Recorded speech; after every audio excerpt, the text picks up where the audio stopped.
Hello hello ಕೇಂದ್ರ ನೇತೃತ್ವದ ಸಂವಿಧಾನ ವಿರೋಧ ನೀತಿಯನ್ನು ಖಂಡಿಸಿ ಇವತ್ತು ಉಳ್ಳಾಲ ಬ್ಲಾಕಿನ ಎಲ್ಲ ಘಟಕಗಳ ವತಿಯಿಂದ ನಾವಿವತ್ತು ಬೃಹತ್ ಪ್ರತಿಭಟನೆಯನ್ನು ಹಮ್ಮಿಕೊಂಡಿದ್ದೇವೆ. ಈ ಒಂದು ಪ್ರತಿಭಟನೆಗೆ ಇದರ ಉದ್ದೇಶ ನಮ್ಮ ಬ್ಲಾಕ್ ಕಾಂಗ್ರೆಸ್ನ ಸದಾಶಿವ ಉಳ್ಳಾಲ್ರವರ ನೇತೃತ್ವದಲ್ಲಿ ಎಲ್ಲ ಘಟಕಗಳ ಮುಂಚೂಣಿ ಅಧ್ಯಕ್ಷರುಗಳು ಮತ್ತು ಎಲ್ಲ ಕಾರ್ಯಕರ್ತರ ಸಮ್ಮುಖದಲ್ಲಿ ಇವತ್ತು ನಾವು ಪ್ರತಿಭಟನೆಯನ್ನು ಹಮ್ಮಿಕೊಂಡಿದ್ದೇವೆ. ಇದರ ಉದ್ದೇಶ ಮೊದಲನೇದಾಗಿ ನಮ್ಮ ಕಾಂಗ್ರೆಸ್ ನಾಯಕರಾದ ರಾಹುಲ್ ಗಾಂಧಿ ಅವರ ವಿರುದ್ಧ ಇಡಿಯನ್ನು ಬಿಟ್ಕೊಂಡು ಅವರ ಏನು ಧ್ವನಿಯನ್ನು ಒತ್ತಿರುವಂತ ಒಂದು ಹುನ್ನಾರ ವಿರುದ್ಧ ಹಾಗೂ ಪ್ರವಾದಿ ನಿಂದನೆಯ ವಿರುದ್ಧ ಮತ್ತು ನಮ್ಮ ಅಗ್ನಿಪಥ್ ಎಂದಂತ ಒಂದು ಕೇಂದ್ರ ಸರ್ಕಾರ ಮಾಡಿದಂತ ಒಂದು ಜಾರಿಗೊಳಿಸಿದಂತ ಈ ಒಂದು ಕ್ರಮವನ್ನು ವಿರೋಧಿಸಿ ಈ 3 ಚಟುವಟಿಕೆಗಳನ್ನು ವಿರೋಧಿಸಿ ನಾವಿವತ್ತು ಇಲ್ಲಿ ಸೇರಿಕೊಂಡಿದ್ದೇವೆ. ಬ್ರಹ್ಮಶ್ರೀ ನಾರಾಯಣ ಗುರು ಅವರದ್ದು ಕೂಡ ಅವಹೇಳನ ಮಾಡಿದ ವಿಚಾರ ಕೂಡ ನಾವು ಇವತ್ತು ಇಲ್ಲಿ ಪ್ರತಿಭಟಿಸ್ತಾ ಇದ್ದೇವೆ. ಈ ಒಂದು ಪ್ರತಿಭಟನೆಗೆ ನಮಗೆ ನೇತೃತ್ವ ಕೊಟ್ಟಂತ ನಮ್ಮೆಲ್ಲರ ನಾಯಕರು ಆದಂತ ಸರ್ವ ಧರ್ಮದವರನ್ನು ಪ್ರೀತಿಸುವ ಒಬ್ಬ ನಾಯಕ ಸದಾಶಿವ ಉಳ್ಳಾಲ್ರವರನ್ನು ನಾನು ಈ ಒಂದು ಪ್ರತಿಭಟನಾ ಸಭೆಗೆ ನಾನು ಅವರನ್ನು ಸ್ವಾಗತಿಸ್ತಾ ಇದ್ದೇನೆ. ಇನ್ನು ಮುಂದಕ್ಕೆ ನಮ್ಮ ಉಳ್ಳಾಲ ಬ್ಲಾಕಿನ ಉಪಾಧ್ಯಕ್ಷ ಅಂತ ದಿನೇಶ್ ಅವರು ಕೂಡ ನಮ್ಮ ಜೊತೆ ಇದ್ದಾರೆ, ಅವರನ್ನು ಕೂಡ ಸ್ವಾಗತಿಸ್ತಾ ಇದ್ದೇನೆ. ಉಳ್ಳಾಲ ಬ್ಲಾಕ್ ಕಾಂಗ್ರೆಸ್ನ ಪ್ರಧಾನ ಕಾರ್ಯದರ್ಶಿ ಅಂತ ರಹಮಾನ್ ಅವರು ಮತ್ತೆ ಎಲ್ಲ ಪ್ರಧಾನ ಕಾರ್ಯದರ್ಶಿಗಳು, ನಗರಸಭಾ ಅಧ್ಯಕ್ಷ ಅಂತ ಮುಸ್ತಫರ್ ಅವರು ಹಾಗೂ ಎಲ್ಲ ನಮ್ಮ ಕಾರ್ಯದರ್ಶಿಗಳಾದಂತ RKC ಅಬ್ದುಲ್ ಅಜೀಜ್ ರವರು ಹಾಗೂ ನಮ್ಮ ದೀಪಕ್ ಬಿಲಾಲ್ ರವರು, NS ಕರೀಂ ರವರು, ಜಕರಿಯರವರು, ಮಹಿಳಾ ಕಾಂಗ್ರೆಸ್ನ ಅಧ್ಯಕ್ಷರುಗಳು, ಎಲ್ಲ ನಮ್ಮ ಸುರೇಖ ಮಾಜಿ ತಾಲೂಕು ಸದಸ್ಯರು, ಎಲ್ಲ ಉಳಿದಂತ ನಾಸಿರ್ ಸಾಮಾನಿಗೆ, ನಮ್ಮ ಲೆನಿಸ್ ಡಿಸೋಜ ಹಾಗೂ ಎಲ್ಲ ನಮ್ಮ ಸುರೇಶ್ ಭಟ್ನಾಕರ್ ಎಲ್ಲ ನಾನು ಒಂದೇ ಜಾಸ್ತಿ ನಮಗೆ ಇಲ್ಲಿ ಸಮಯಾವಕಾಶ ಇಲ್ಲ. ನಮ್ಮ ಬ್ಲಾಕ್ ಇಲ್ಲಿ ನಮ್ಮ ಉಳ್ಳಾಲ ನಗರಸಭೆ ಅಧ್ಯಕ್ಷ ಅಂತ ಚಿತ್ರಕಲಾರವರು ಕೂಡ ಇದ್ದಾರೆ, ಅವರನ್ನು ಕೂಡ ನಾನು ಈ ಸಂದರ್ಭದಲ್ಲಿ ಸ್ವಾಗತಿಸಿ ಪ್ರಥಮವಾಗಿ ನಾನು ಜಾಸ್ತಿಯನ್ನು ಮಾತಾಡ್ಲಿಕ್ಕೆ ಹೋಗುದಿಲ್ಲ. ಇಲ್ಲಿ ಕೆಲವೇ ಜನರಿಗೆ ಮಾತ್ರ ಮಾತನಾಡ್ಲಿಕ್ಕೆ ಅವಕಾಶ ಇದೆ, ಜಾಸ್ತಿ ಮಾತಾಡ್ಲಿಕ್ಕೆ ಯಾರಿಗೂ ಕೂಡ ಇಲ್ಲ. ಇವತ್ತು ಕೇಂದ್ರ ಸರ್ಕಾರ ಅಗ್ನಿಪಥ್ ಅಂತ ಹೇಳಿ ಒಂದು ಕಾರ್ಯವನ್ನು ಜಾರಿಗೊಳಿಸಿದೆ. ಈ ಒಂದು ಕಾರ್ಯವನ್ನು ನೀವೆಲ್ಲರೂ ಕೂಡ ಆಲೋಚನೆ ಮಾಡಿ ನೋಡಬೇಕು. ಇವತ್ತು ಒಬ್ಬ 17ನೇ ವರ್ಷಕ್ಕೆ ಅವನು ಮಿಲಿಟರಿಗೆ ಜಾಯಿನ್ ಆಗಿ 21ನೇ ವರ್ಷಕ್ಕೆ ಅವನು ಮನೆಗೆ ಹೋಗುವಂತ ಕೇಂದ್ರ ಸರ್ಕಾರದ ಇದೊಂದು ಮೂರ್ಖ ಕಾನೂನು ಅಂತ ಹೇಳಿದ್ರೆ ಖಂಡಿತ ತಪ್ಪಾಗ್ಲಿಕ್ಕಿಲ್ಲ. ಯಾವುದೇ ನಮ್ಮ ಮಾಜಿ ಪ್ರಧಾನಮಂತ್ರಿಗಳಂತ ಮನಮೋಹನ್ ಸಿಂಗ್ ರವರು, ನಮ್ಮ ಮನಮೋಹನ್ ಸಿಂಗ್ ರವರು ಅವರೊಬ್ಬ ತಂತ್ರಜ್ಞಾನ, ಒಬ್ಬ ಹಣಕಾಸು ಸಚಿವರಾಗಿದ್ದಂತ ಒಬ್ಬ ವಿಜ್ಞಾನಿಯನ್ನು ಯಾರದ್ದು ಕೂಡ ಒಂದು ಸಲಹೆಯನ್ನು ತೆಗೆಯದೆ ನಮ್ಮ ರಾಹುಲ್ ಗಾಂಧಿ ಅವರು ಬಹಳಷ್ಟು ಸಲಹೆಯನ್ನು ಸರ್ಕಾರಕ್ಕೆ ಕೊಟ್ಟು ಕೂಡ ಅವರನ್ನು ಪಪ್ಪು ಅಂತೇಳಿ ಅವರ ಶಬ್ದವನ್ನು ಹತ್ತಿಕ್ಕುವಂತ ಕೆಲಸವನ್ನು ಮಾಡಿದ್ದಾರೆ. ಖಂಡಿತವಾಗಿ ಕೂಡ ಈ ಬಿಜೆಪಿ ಸರ್ಕಾರ ಇವರಿಗೆ ಯಾವುದೇ ಲಾಜಿಕ್ ಇಲ್ಲ, ಯಾವುದೇ ಎಜುಕೇಶನ್ ಕೂಡ ಇಲ್ಲ. ಅವರು ಏಕಾಏಕಿ ಯಾರ ಮಾತನ್ನು ಕೂಡ ಕೇಳದೆ, ಯಾರ ಸಲಹೆಯನ್ನು ಕೂಡ ಪಡೆಯದೆ, ಕಾಂಗ್ರೆಸ್ನ ಯಾರ ನಾಯಕರ ಅದು ಹಿಟ್ಲರ್ ಅಜೆಂಡಾ ಅಂತ ಹೇಳಿದ್ರೆ ಖಂಡಿತ ತಪ್ಪಾಗ್ಲಿಕ್ಕಿಲ್ಲ. ಅವರು ಏಕರಾಜ್ಯ ಒಬ್ಬ ಆಡಳಿತ ಮಾಡಲಿಕ್ಕೆ ಹೊರಟಿದ್ದಾರೆ. ಖಂಡಿತವಾಗಿ ಕೂಡ ಈ ಮೋದಿ ಸರ್ಕಾರ, ನಾವೆಲ್ಲರೂ ಕೂಡ ಕಾಂಗ್ರೆಸ್ ಪಕ್ಷ ಒಕ್ಕಲಿಂದ ನಾವು ಅವರನ್ನು ವಿರೋಧಿಸ್ತಾ ಇದ್ದೇವೆ, ನಾವು ಖಂಡಿಸ್ತಾ ಇದ್ದೇವೆ. ಅದರೊಟ್ಟಿಗೆ ಸಂವಿಧಾನ ವಿರೋಧಿ ಅಂತ ಹೇಳಿದ್ರೆ ಪ್ರತಿಯೊಂದು ವಿಚಾರದಲ್ಲಿ ಕೂಡ ವಿರೋಧ ಮಾಡ್ತಾ ಇದ್ದಾರೆ. ಇವತ್ತು ಪ್ರವಾದಿಯವರು ನಮ್ಮ ಅಲ್ಪಸಂಖ್ಯಾತ ನಮ್ಮ ಮುಸಲ್ಮಾನರ ಪ್ರವಾದಿ ಅಂತ ಮೊಹಮ್ಮದ್ ಮುಸ್ತಫಾ ಸಲ್ಲಲ್ಲಾಹು ಅಲೈಹಿ ವಸಲ್ಲಂ ಅವರನ್ನು ಇಬ್ಬರು ವಕ್ತಾರರು ಸೇರಿ, ಅವರು ಶರ್ಮಾ ಮತ್ತೆ ನವೀನ್ ಜಿಂದಾಲ್ ಅಂತೇಳಿ ಇಬ್ಬರು ಕೇಂದ್ರ ವಕ್ತಾರರು ಸೇರಿ ನಮ್ಮ ಪ್ರವಾದಿಯವರನ್ನು ಅವಮಾನಿಸಿದ್ದಾರೆ. ಅವರನ್ನು ಬರೇ ಪಕ್ಷವನ್ನು ಅಮಾನತು ಮಾಡಿದ್ದಾರೆ ಹೊರತು ಅವರಿಗೆ ಬೇರೆ ಯಾರೇ ಕಾನೂನು ಶಿಕ್ಷೆ ಇದುವರೆಗೂ ಕೂಡ ಆಗ್ಲಿಲ್ಲ. ನಾವೆಲ್ಲರೂ ಕೂಡ ಇಲ್ಲಿ ಸೇರಿದ್ದೇವೆ, ಬಹಳಷ್ಟು ಜನ ಇಲ್ಲಿ ಹೋರಾಟ ಮಾಡ್ತಾ ಇದ್ದೇವೆ. ಇಲ್ಲಿ ಬರೇ ಮುಸಲ್ಮಾನರು ಮಾತ್ರ ನಾವು ಸೇರಿಲ್ಲ. ಇವತ್ತು ಕಾಂಗ್ರೆಸ್ ಪಕ್ಷ ಅಂತ ಹೇಳಿದ್ರೆ ಇದೊಂದು ಆಲದ ಮರ ಇದ್ದಾಗೆ. ಇದರ ಅಡಿಯಲ್ಲಿ ಎಲ್ಲ ಜಾತಿ ಧರ್ಮದವರು ಕೂಡ ಇದ್ದಾರೆ. ಇವತ್ತು ಪ್ರವಾದಿಯವರಿಗೂ ಕೂಡ ತೊಂದರೆ ಆದ್ರೂ ಕೂಡ ಎಲ್ಲ ಜಾತಿ ಜನಾಂಗದವರು ಬರ್ತಾರೆ. ನಾರಾಯಣ ಗುರು ಅವರಿಗೂ ಕೂಡ ನಿಂದನೆಯಾಗಿದೆ. ಅದಕ್ಕೋಸ್ಕರ ನನ್ನಂತ ಬಹಳಷ್ಟು ಮುಸಲ್ಮಾನರು ನಾರಾಯಣ ಗುರುಗಳಿಗೂ ಕೂಡ ತೊಂದರೆ ಆಗ್ಬಾರ್ದು ಅಂತ ಹೇಳಿ ಇಲ್ಲಿ ಮುಸಲ್ಮಾನರು ಕೂಡ ಸೇರಿದ್ದಾರೆ. ಪ್ರವಾದಿಯವರಿಗೆ ನಿಂದನೆ ಆಗ್ಬಾರ್ದು ಅಂತ ಹೇಳಿ ಇಲ್ಲಿ ಹಿಂದೂವರು ಕೂಡ ಸೇರಿದ್ದಾರೆ. ಅದರೊಟ್ಟಿಗೆ ನಮ್ಮ ನಾಯಕರು ರಾಹುಲ್ ಗಾಂಧಿ ಅವರು, ಇವರಿಗೆ ಹೆದರಿಕೆ ಆಗಿದೆ. ರಾಹುಲ್ ಗಾಂಧಿ ಅವರನ್ನು ನೋಡಿ ಅವರ ಏನು ರಾಜಕೀಯ ಏನು ವ್ಯವಸ್ಥೆಗಳಿದೆ ಅದನ್ನು ನೋಡಿ ಬಿಜೆಪಿ ಖಂಡಿತ ಹೆದರಿದೆ. ಈ ಹೆದರಿಕೆಯಿಂದ ಅವರನ್ನು ಬದಿಗಟ್ಟಲಿಕ್ಕೆ ಈ ಬಿಜೆಪಿ ಸರ್ಕಾರ ಮಾಡಿದಂತ ಈ ಒಂದು ಇಡಿ ಅನ್ನೋ ವ್ಯವಸ್ಥೆಯನ್ನು ಮುಖಾಂತರ ಬಿಜೆಪಿ ಅವರು ಕಾಂಗ್ರೆಸ್ ಮುಕ್ತ ಭಾರತ ಅಂತ ಹೇಳಲಿಕ್ಕೆ ಹೊರಟಿದ್ದಾರೆ. ಖಂಡಿತ ನಿಮ್ಮ ಜೀವಮಾನದಲ್ಲಿ ಕಾಂಗ್ರೆಸ್ ಮುಕ್ತ ಭಾರತ ಮಾಡಲಿಕ್ಕೆ ಬಿಜೆಪಿ ಅವರೇ ನಿಮ್ಮಿಂದ ಸಾಧ್ಯವೇ ಇಲ್ಲ. ಪ್ರಧಾನಮಂತ್ರಿ ಮೋದಿ ಅವರೇ, ಮಿಸ್ಟರ್ ಮೋದಿ, ಮಿಸ್ಟರ್ ಅಮಿತ್ ಶಾ ಅವರೇ, ನೀವು ಹೇಳಿದ್ದೇನು, ನೀವು ಮಾಡ್ತಾ ಇರೋದೇನು? ನೀವು ಹೇಳಿದ್ದು ಡಿಜಿಟಲ್ ಇಂಡಿಯಾ ಮಾಡ್ತೇನೆ ಅಂತ ಹೇಳಿ, ಆದ್ರೆ ನೀವು ಮಾಡ್ತಾ ಇರೋದು ರಾವಣ ರಾಷ್ಟ್ರ ಮಾಡ್ತಾ ಇದ್ದೀರಾ. ನೀವೆಲ್ಲರನ್ನು ಕೊಲೆಗೊಳ್ತಾ ಇದ್ದೀರಾ.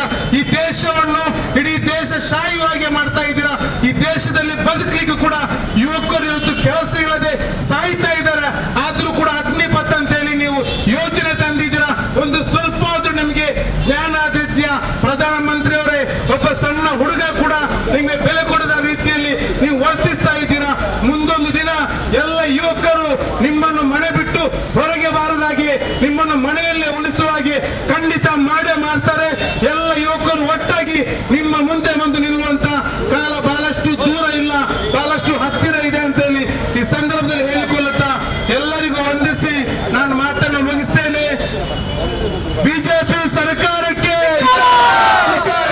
ಬಿಜೆಪಿ ಸರ್ಕಾರಕ್ಕೆ, ಭ್ರಷ್ಟ ಬಿಜೆಪಿ ಸರ್ಕಾರಕ್ಕೆ, ಜನವಿರೋಧಿ ಸರ್ಕಾರಕ್ಕೆ,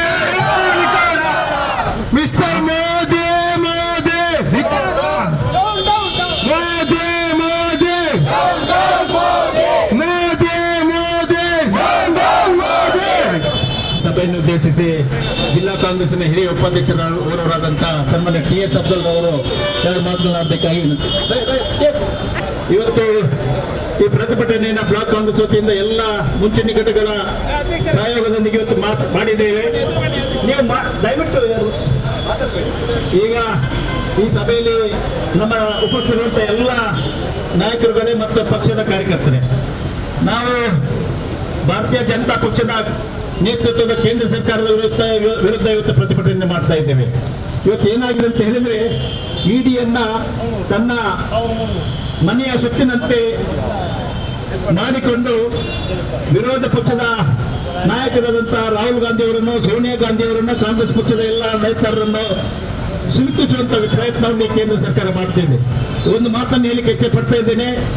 ಪ್ರಧಾನಮಂತ್ರಿಯವರು ನಿಜವಾಗಿಯೂ ಎಲ್ಲರ ಇಡಿಯನ್ನ ಅಥವಾ ಎಲ್ಲರ ಆದಾಯವನ್ನು ತನಿಖೆ ಮಾಡುವುದಂತಾದ್ರೆ ಭಾರತೀಯ ಜನತಾ ಪಕ್ಷದ ಮಂತ್ರಿ ಮಂಡಲದಲ್ಲಿ ಯಾರೆಲ್ಲ ಮಂತ್ರಿಗಳಿದ್ದಾರೆ ಅವರ ಮನೆಯನ್ನು ಮೊದಲ ಇಡಿ ಮುಖಾಂತರ ತನಿಖೆ ಮಾಡಿಸಬೇಕಾಗ್ತದೆ.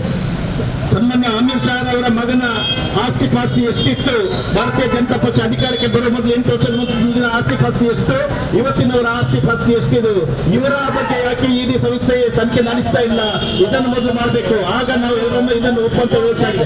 ಅದೇ ರೀತಿ ಇವತ್ತು ಅದಾನಿ ಅವರ ಆದಾಯ ಇಂದಿನ 8 ವರ್ಷದ ಮೊದಲು ಅಮಿತ್ ಶಾ ಇವರ ಆದಾಯ, ಅದಾನಿಯವರ ಆದಾಯ ಎಷ್ಟಿತ್ತು, ಇವತ್ತು ಅದಾನಿಯವರ ಆದಾಯ ಎಷ್ಟಿದೆ, ಇದರ ಬಗ್ಗೆ ತನಿಖೆ ಮಾಡಿಸ್ತಾ ಇಲ್ಲ. ಇನ್ನು ಅನೇಕ ನಾಯಕರುಗಳ ಬಗ್ಗೆ ಇಡಿ ಇಲಾಖೆ ಸ್ವತಂತ್ರವಾಗಿ ಯಾವುದೇ ಕ್ರಮ ಕೈಗೊಂಡು ಕೂಡ ಅದರ ಬಗ್ಗೆ ಯಾವುದನ್ನು ತನಿಖೆ ಮಾಡಲಿಕ್ಕೆ ಹೋಗುದಿಲ್ಲ. 2013ರಲ್ಲಿ ನಡೆದಂತ ಈ ನ್ಯಾಷನಲ್ ಹೆರಾಲ್ಡ್ ಪತ್ರಿಕೆಯ ಟ್ರಸ್ಟಿನ ಮುಖಾಂತರ ನ್ಯಾಷನಲ್ ಹೆರಾಲ್ಡ್ ಪತ್ರಿಕೆ ಅದು ನಷ್ಟದಲ್ಲಿ ಸಂಭವಿಸುವಂತ ಸಂದರ್ಭದಲ್ಲಿ ಅವತ್ತಿನ ಎನ್ಟೆಕ್ ಮುಖಾಂತರ ಅದನ್ನ ಎಐಸಿಸಿಯಲ್ಲಿ ಮತ್ತೆ ಅದನ್ನ ಪುನರ್ಜೀವನ ಕೊಡಬೇಕು ಅಂತ ಸೇರಿಕೊಂಡು ಅದರ ಶೇರ್ ಅನ್ನು ಬಿಡುಗಡೆ ಮಾಡಿ ಶೇರ್ ಮುಖಾಂತರ ದೇಣಿಗೆ ಸಂಗ್ರಹಿಸಿ ನ್ಯಾಷನಲ್ ಹೆರಾಲ್ಡ್ ಪತ್ರಿಕೆಯನ್ನು ಮತ್ತೆ ಪ್ರಾರಂಭಿಸುವಂತ ಪ್ರಯತ್ನ ಮಾಡಿತ್ತು. ಇವತ್ತು ಅದರ ಶೇರ್ ಹೋಲ್ಡರ್ಸ್ಗಳ ಮನೆಗೆ ರೈಡ್ ಮಾಡುವಂತ ಹುನ್ನಾರವನ್ನ ಈ ಭಾರತೀಯ ಜನತಾ ಪಕ್ಷದ ನೇತೃತ್ವದ ಸರ್ಕಾರ ಮಾಡ್ತಾ ಇದೆ. ಸರ್ಕಾರ ರಾಜ್ಯದ ಇವತ್ತು ನಡೀತಕ್ಕಂಥ ಅನಾಹುತಗಳನ್ನು ನೋಡಿದಾಗ, ಸರ್ಕಾರದ ನೀತಿಗಳನ್ನು ನೋಡಿದಾಗ ಇದು ಸಂವಿಧಾನ ವಿರೋಧಿಯಾಗಿ ಪ್ರತಿಯೊಂದು ಪ್ರತಿಭಟನೆ ಮಾಡ್ತಾ ಇದೆ. ಅವತ್ತು 2015ರಲ್ಲಿ ನ್ಯಾಯಾಲಯ ಶ್ರೀಮತಿ ಸೋನಿಯಾ ಗಾಂಧಿ ಅವರಿಗೆ ಮತ್ತು ರಾಹುಲ್ ಗಾಂಧಿ ಅವರನ್ನ ಬಿಡುಗಡೆಗೊಳಿಸಿದೆ. ಈ ಪ್ರಕರಣದಿಂದ ಮುಕ್ತಗೊಳಿಸಿದೆ. ಮತ್ತೆ ಇದನ್ನು 8 ವರ್ಷಗಳ ನಂತರ ಇದನ್ನು ಮತ್ತೆ ಕೆಣಕಿ ಇಲ್ಲಾದ್ರೆ ರಾಹುಲ್ ಗಾಂಧಿ ಅವರು ಮತ್ತೆ ಇದನ್ನ ಅದರಲ್ಲಿ ಸಿಕ್ಕಿಸುವ ಮೂಲಕ ಅವರನ್ನ ಅದೇ ಅರ್ಥವ್ಯವಸ್ಥೆಯಲ್ಲಿ ಇಡುವಂತ ಪ್ರಯತ್ನ ಮಾಡ್ತಾ ಇದ್ದಾರೆ. ಆದ್ರೆ ಒಂದು ಮಾತು ಹೇಳಲಿಕ್ಕೆ ಪಡ್ತಾ ಇದ್ದೇನೆ, ಭಾರತೀಯ ರಾಷ್ಟ್ರೀಯ ಕಾಂಗ್ರೆಸ್ ಪಕ್ಷ ಯಾವತ್ತೂ ರಾಹುಲ್ ಗಾಂಧಿ ಅವರನ್ನ ಬಿಟ್ಟು ಸುಮ್ಮನೆ ಇದಕ್ಕೆ ಬಿಡೋದಿಲ್ಲ. ಅವರನ್ನ ಎಲ್ಲ ನೇತೃತ್ವ ವಹಿಸಿಕೊಂಡು ಅವರು ಇದಕ್ಕೆ ಬೇಕಾದಂತಹ ಹೋರಾಟವನ್ನು ಮಾಡ್ತಾರೆ. ಯಾವುದೇ ಪ್ರತಿಭಟನೆ ಅಥವಾ ಯಾವುದು ಮಾಡುವಲ್ಲಿ ನೀವು ಅದನ್ನು ಮೊಟಕುಗೊಳಿಸಿದ್ರೆ ಪ್ರಯತ್ನ ಪಟ್ಟರೆ ನಿಜವಾಗಿಯೂ ಆ ಪ್ರತಿಭಟನೆ ಮಾಡೇ ಮಾಡ್ತೇವೆ. ನೀವು ಅಧಿಕಾರ ಇವತ್ತು ಪ್ರತಿಭಟನೆ ಮಾಡಲಿಕ್ಕೆ ಪ್ರತಿಯೊಂದು ಕಡೆಯಲ್ಲೂ ಕೂಡ ನೀವು ನಮಗೆ ಪರವಾನಗಿ ಕೊಡುವಂತ ಪರ್ಮಿಷನ್ ಕೊಡುವಂತ ವ್ಯವಸ್ಥೆ ಇಲ್ಲ. ಅದನ್ನು ಕೂಡ ನೀವು ಪ್ರತಿಭಟನೆ ಮಾಡುವಂತ ಹಕ್ಕು ಸಂವಿಧಾನದಲ್ಲಿ ಇದೆ. ಅದನ್ನು ಕೂಡ ನೀವು ಅದಕ್ಕೆ ಪ್ರತಿಭಟನೆ ಮಾಡಲಿಕ್ಕೆ ಅವಕಾಶ ಕೊಡದೆ ಪರವಾನಗಿ ಪರ್ಮಿಷನ್ ಕೊಡುವ ನಿರಾಕರಣೆ ಮಾಡುವಂತ ವ್ಯವಸ್ಥೆ ಇವತ್ತು ಆಗ್ತಾ ಇದೆ. ಇದಿಷ್ಟು ಮಾತ್ರ ಅಲ್ಲ, ಮೊನ್ನೆ ಎಐಸಿಸಿಯಲ್ಲಿ ಇದ್ದಂತ ಎಂಪಿಗಳ ಮಧ್ಯೆ ಅಥವಾ ಎಐಸಿಸಿ ಪದಾಧಿಕಾರಿಗಳನ್ನು ಪೊಲೀಸ್ ಬಿಟ್ಟುಕೊಂಡು ಯಾವ ರೀತಿ ನೀವು ವರ್ತನೆ ಮಾಡಿದ್ದೀರಿ, ಇದು ಇಡೀ ಪ್ರಪಂಚಕ್ಕೆ ನೋಡುವಂತಹ ವ್ಯವಸ್ಥೆ ಆಗಿದೆ. ಇದನ್ನು ನಿಮ್ಮ ಆಡಳಿತವನ್ನು ಖಂಡಿತವಾಗಿ ಜನ ಪ್ರತಿಯೊಬ್ಬರು ನೋಡ್ತಾ ಇದ್ದಾರೆ. ಮುಂದಿನ ದಿನಗಳಲ್ಲಿ ತಕ್ಕ ಪಾಠ ಕೊಡ್ತಾ ಇದ್ದಾರೆ. ಇನ್ನೂ ಒಂದು ಮಾತು ಹೆಚ್ಚಿಗೆ ಹೋಗಬೇಕು ಅಂತಂದ್ರೆ, ಇವತ್ತು ಇಲ್ಲಿ ಕರ್ನಾಟಕದ ಪಾಠ್ಯ ಪುಸ್ತಕಗಳಲ್ಲಿ ಇದ್ದಂತ ಬ್ರಹ್ಮಶ್ರೀ ನಾರಾಯಣ ಗುರುವಾರಿಯರ ಇದು ಚರಿತ್ರೆ, ಅದೇ ರೀತಿ ಕುವೆಂಪು ಅವರ ಚರಿತ್ರೆ, ಅಂಬೇಡ್ಕರ್ ಅವರ ಚರಿತ್ರೆ, ಮುಖ್ಯವಾಗಿ ಅಂಬೇಡ್ಕರ್ ನಮ್ಮ ಭಾಗದವರ ಅಂಬೇಡ್ಕರ್ ಅವರ ಚರಿತ್ರೆಯನ್ನು ಇವತ್ತು ತೆಗೆದುಕೊಂತ ಹುನ್ನಾರವನ್ನು ಮಾಡಿದ್ದಾರೆ. ಇವತ್ತು ಪಾಠ್ಯ ಪುಸ್ತಕ ಸಮಿತಿಯಾದ ರಚನೆ ಸಮಿತಿ ಯಾವುದೇ ಇರ್ಬೇಕಿತ್ತ, ಅದರಲ್ಲಿ ಇರಬೇಕಾದದ್ದು ಸಾಹಿತಿಗಳು, ವಿದ್ವಾಂಸರು, ಬೇಕಾದಂತ ತಿಳುವಳಿಕೆ ಇರುವವರು. ಇವತ್ತು ಏನ್ ಮಾಡಿದ್ದಾರೆ ಅಂತ ಹೇಳಿದ್ರೆ, ಆ ಸಮಿತಿಯಲ್ಲಿ ಇರ್ತಕ್ಕಂಥ 9 ಜನ ಕೂಡ ಮೇಲ್ಜಾತಿಗೆ ಸೇರಿದಂತ ಸಮಿತಿ ಸದಸ್ಯರನ್ನ ಮಾಡಿಕೊಂಡು ಸರ್ಕಾರ ಮಾಡಿದೆ. ಆ ಸಮಿತಿಯನ್ನು ರದ್ದುಗೊಳಿಸೋದ್ರಲ್ಲೇ ಮತ್ತೆ ಈ ಪಾಠ್ಯ ಪುಸ್ತಕದಲ್ಲಿ ಅವರನ್ನ ಎಲ್ಲ ಇವರ ನಾರಾಯಣ ಗುರುಗಳದ್ದು, ಕುವೆಂಪು ಅವ್ರದ್ದು ಎಲ್ಲರೂ ಅಂಬೇಡ್ಕರ್ ಪಾಠ್ಯ ಪುಸ್ತಕದಲ್ಲಿ ಮತ್ತೆ ಅದನ್ನು ಸೇರಿಸುವಂತ ವ್ಯವಸ್ಥೆ ಮಾಡಬೇಕು. ಇಲ್ಲದಿದ್ರೆ ಕಾಂಗ್ರೆಸ್ ಪಕ್ಷ ಇದಕ್ಕೆ ಖಂಡಿತವಾಗಿ ಹೋರಾಟ ಮಾಡ್ತೇವೆ. ಇನ್ನು ಅವರ ನ್ಯಾಷನಲ್ ವಕ್ತಾರರಾದಂತ ಇಬ್ಬರು ಭಾರತೀಯ ಜನತಾ ಪಕ್ಷದ ವಕ್ತಾರರು ಹೇಳಿಕೆ ಕೊಡ್ತಾ ಇದ್ದಾರೆ. ಪ್ರವಾದಿ ಪೈಗಂಬರರ ವಿರುದ್ಧ ಬೇಡವಾದ ಅಲ್ಲ ಸಲ್ಲದ ಆರೋಪಗಳನ್ನು ಮಾಡಿಕೊಂಡು ಇದಕ್ಕೆ ಖಂಡಿತವಾಗಿ ಈ ರಾಷ್ಟ್ರದ ಪ್ರತಿಯೊಬ್ಬ ಜಾತ್ಯತೀತ ನಾಯಕರು, ಜಾತ್ಯತೀತ ಪಕ್ಷ ಇದಕ್ಕೆ ನಿಮ್ಗೆ ಅವಕಾಶ ಕೊಡುವುದಿಲ್ಲ ಅಂತ ಹೇಳಿಕೊಂಡು ಮುಂದಿನ ದಿನಗಳಲ್ಲಿ ಬಹಳಷ್ಟು ದೊಡ್ಡ ರೀತಿಯಲ್ಲಿ ಹೋರಾಟ ಆಗ್ಲಿಕ್ಕಿದೆ. ಅಷ್ಟೇ ಅಲ್ಲದೆ ಇವತ್ತು ಇದೊಂದು ಕಾನೂನನ್ನು ಮಾಡಿಕೊಡುವ ಮೂಲಕ ಆರ್ಮಿಗೆ ಬೇಕಾದಂತ ಸೋಲ್ಜರ್ಸ್ ಅಥವಾ ಆರ್ಮಿ ಕರ್ತವ್ಯಕ್ಕೆ ಹಾಜರಾಗಬೇಕಾದವರು ಇವತ್ತು 17 ವರ್ಷದವರೆಗೆ ಅವಕಾಶ ಮಾಡಿಕೊಟ್ಟು 17ರಿಂದ 21 ವರ್ಷ 4 ವರ್ಷ ಸೇವೆ ಸಲ್ಲಿಸುವಂತ ವ್ಯವಸ್ಥೆ ಮಾಡಿದ್ದಾರೆ. ಇದರಲ್ಲಿ ಇರ್ತಕ್ಕಂಥ ಆರ್ಮಿಯಲ್ಲಿ ಯಾರು ಕರ್ತವ್ಯ ನಿರ್ವಹಿಸ್ತಾರ, ಆ ಕರ್ತವ್ಯದಲ್ಲಿ ಇರ್ತಕ್ಕಂಥವರು ಎಲ್ಲರೂ ಹಿಂದುಳಿದ ವರ್ಗಕ್ಕೆ ಸೇರಿದಂತ ಜನಾಂಗದವರು. ಈ ರಾಷ್ಟ್ರದ ಪ್ರತಿಯೊಂದು ಆರ್ಮಿಯಲ್ಲಿ ದೊಡ್ಡ ವರ್ಗಕ್ಕೆ ಸೇರಿದವರಂತ ಯಾರು ಎಲ್ಲ ಹಿಂದುಳಿದ ವರ್ಗದ ಜನಾಂಗದಲ್ಲಿ ಕರ್ತವ್ಯ ಸೇವೆ ಮಾಡ್ತಾ ಇದ್ದಾರೆ. ಇವತ್ತು 17 ವರ್ಷಕ್ಕೆ ಅವರನ್ನು ಸೇವೆಗೆ ಸೇರಿಸಿಕೊಂಡು 21 ವರ್ಷಕ್ಕೆ ಬಿಡುಗಡೆ ಮಾಡಿ ನಂತರ ದಿನಗಳಲ್ಲಿ ಅವರ ಕೆಲಸಗಳಿಲ್ಲ ಇಲ್ಲದಂತೆ ಮನೆ ಮಾರ್ಗ ಬೀದಿಯಲ್ಲಿ ಹೊರಲಾಡುವಂತ ಮಾರ್ಗ ಬೀದಿ ಬಿಚ್ಚುಬಿಡುವಂತ ಪರಿಸ್ಥಿತಿಯನ್ನು ನಿರ್ಮಾಣ ಮಾಡ್ತಾರೆ. ಅದು ಹಿಂದುಳಿದ ವರ್ಗದ ಯುವಕರಿಗೆ ಅದರ ಅನ್ಯಾಯ ಆಗ್ತದೆ, ತಟ್ಟುತ್ತದೆ. ಇದನ್ನು ನಾವು ಹಿಂದುಳಿದ ವರ್ಗದ ಯುವಕರು ಸಂಬಂಧಪಟ್ಟವರನ್ನು ನೋಡಬೇಕು, ಆಲೋಚನೆ ಮಾಡಬೇಕು ಅಂತ ಹೇಳಿಕೊಂಡು ಈ ಸಂದರ್ಭದಲ್ಲಿ ನಮಗೆ ಇನ್ನೂ ಅನೇಕ ನಾಯಕರುಗಳು ಮಾತಾಡ್ಲಿಕ್ಕಿದ್ದಾರೆ. ಯಾರು ನೀವು ಎಲ್ಲರೂ ನಮ್ಮ ಪಕ್ಷದ ಕಾರ್ಯಕರ್ತರು ಶಾಂತ ಚಿತ್ತರಾಗಿ ಒಳ್ಳೆ ರೀತಿಯಲ್ಲಿ ವರ್ತನೆ ಮಾಡಿಕೊಂಡು ಈ ಸಭೆಯನ್ನು ಚಂದಗಟ್ಟು ಕೊಡಬೇಕು ಅಂತ ನಿಮ್ಮಲ್ಲಿ ಕೈ ಮುಗಿದು ಬೇಡಿಕೊಂಡು ನಮ್ಮೆರಡು ಮಾತನ್ನು ಮುಕ್ತಾಯಗೊಳಿಸಿ ಜೈ.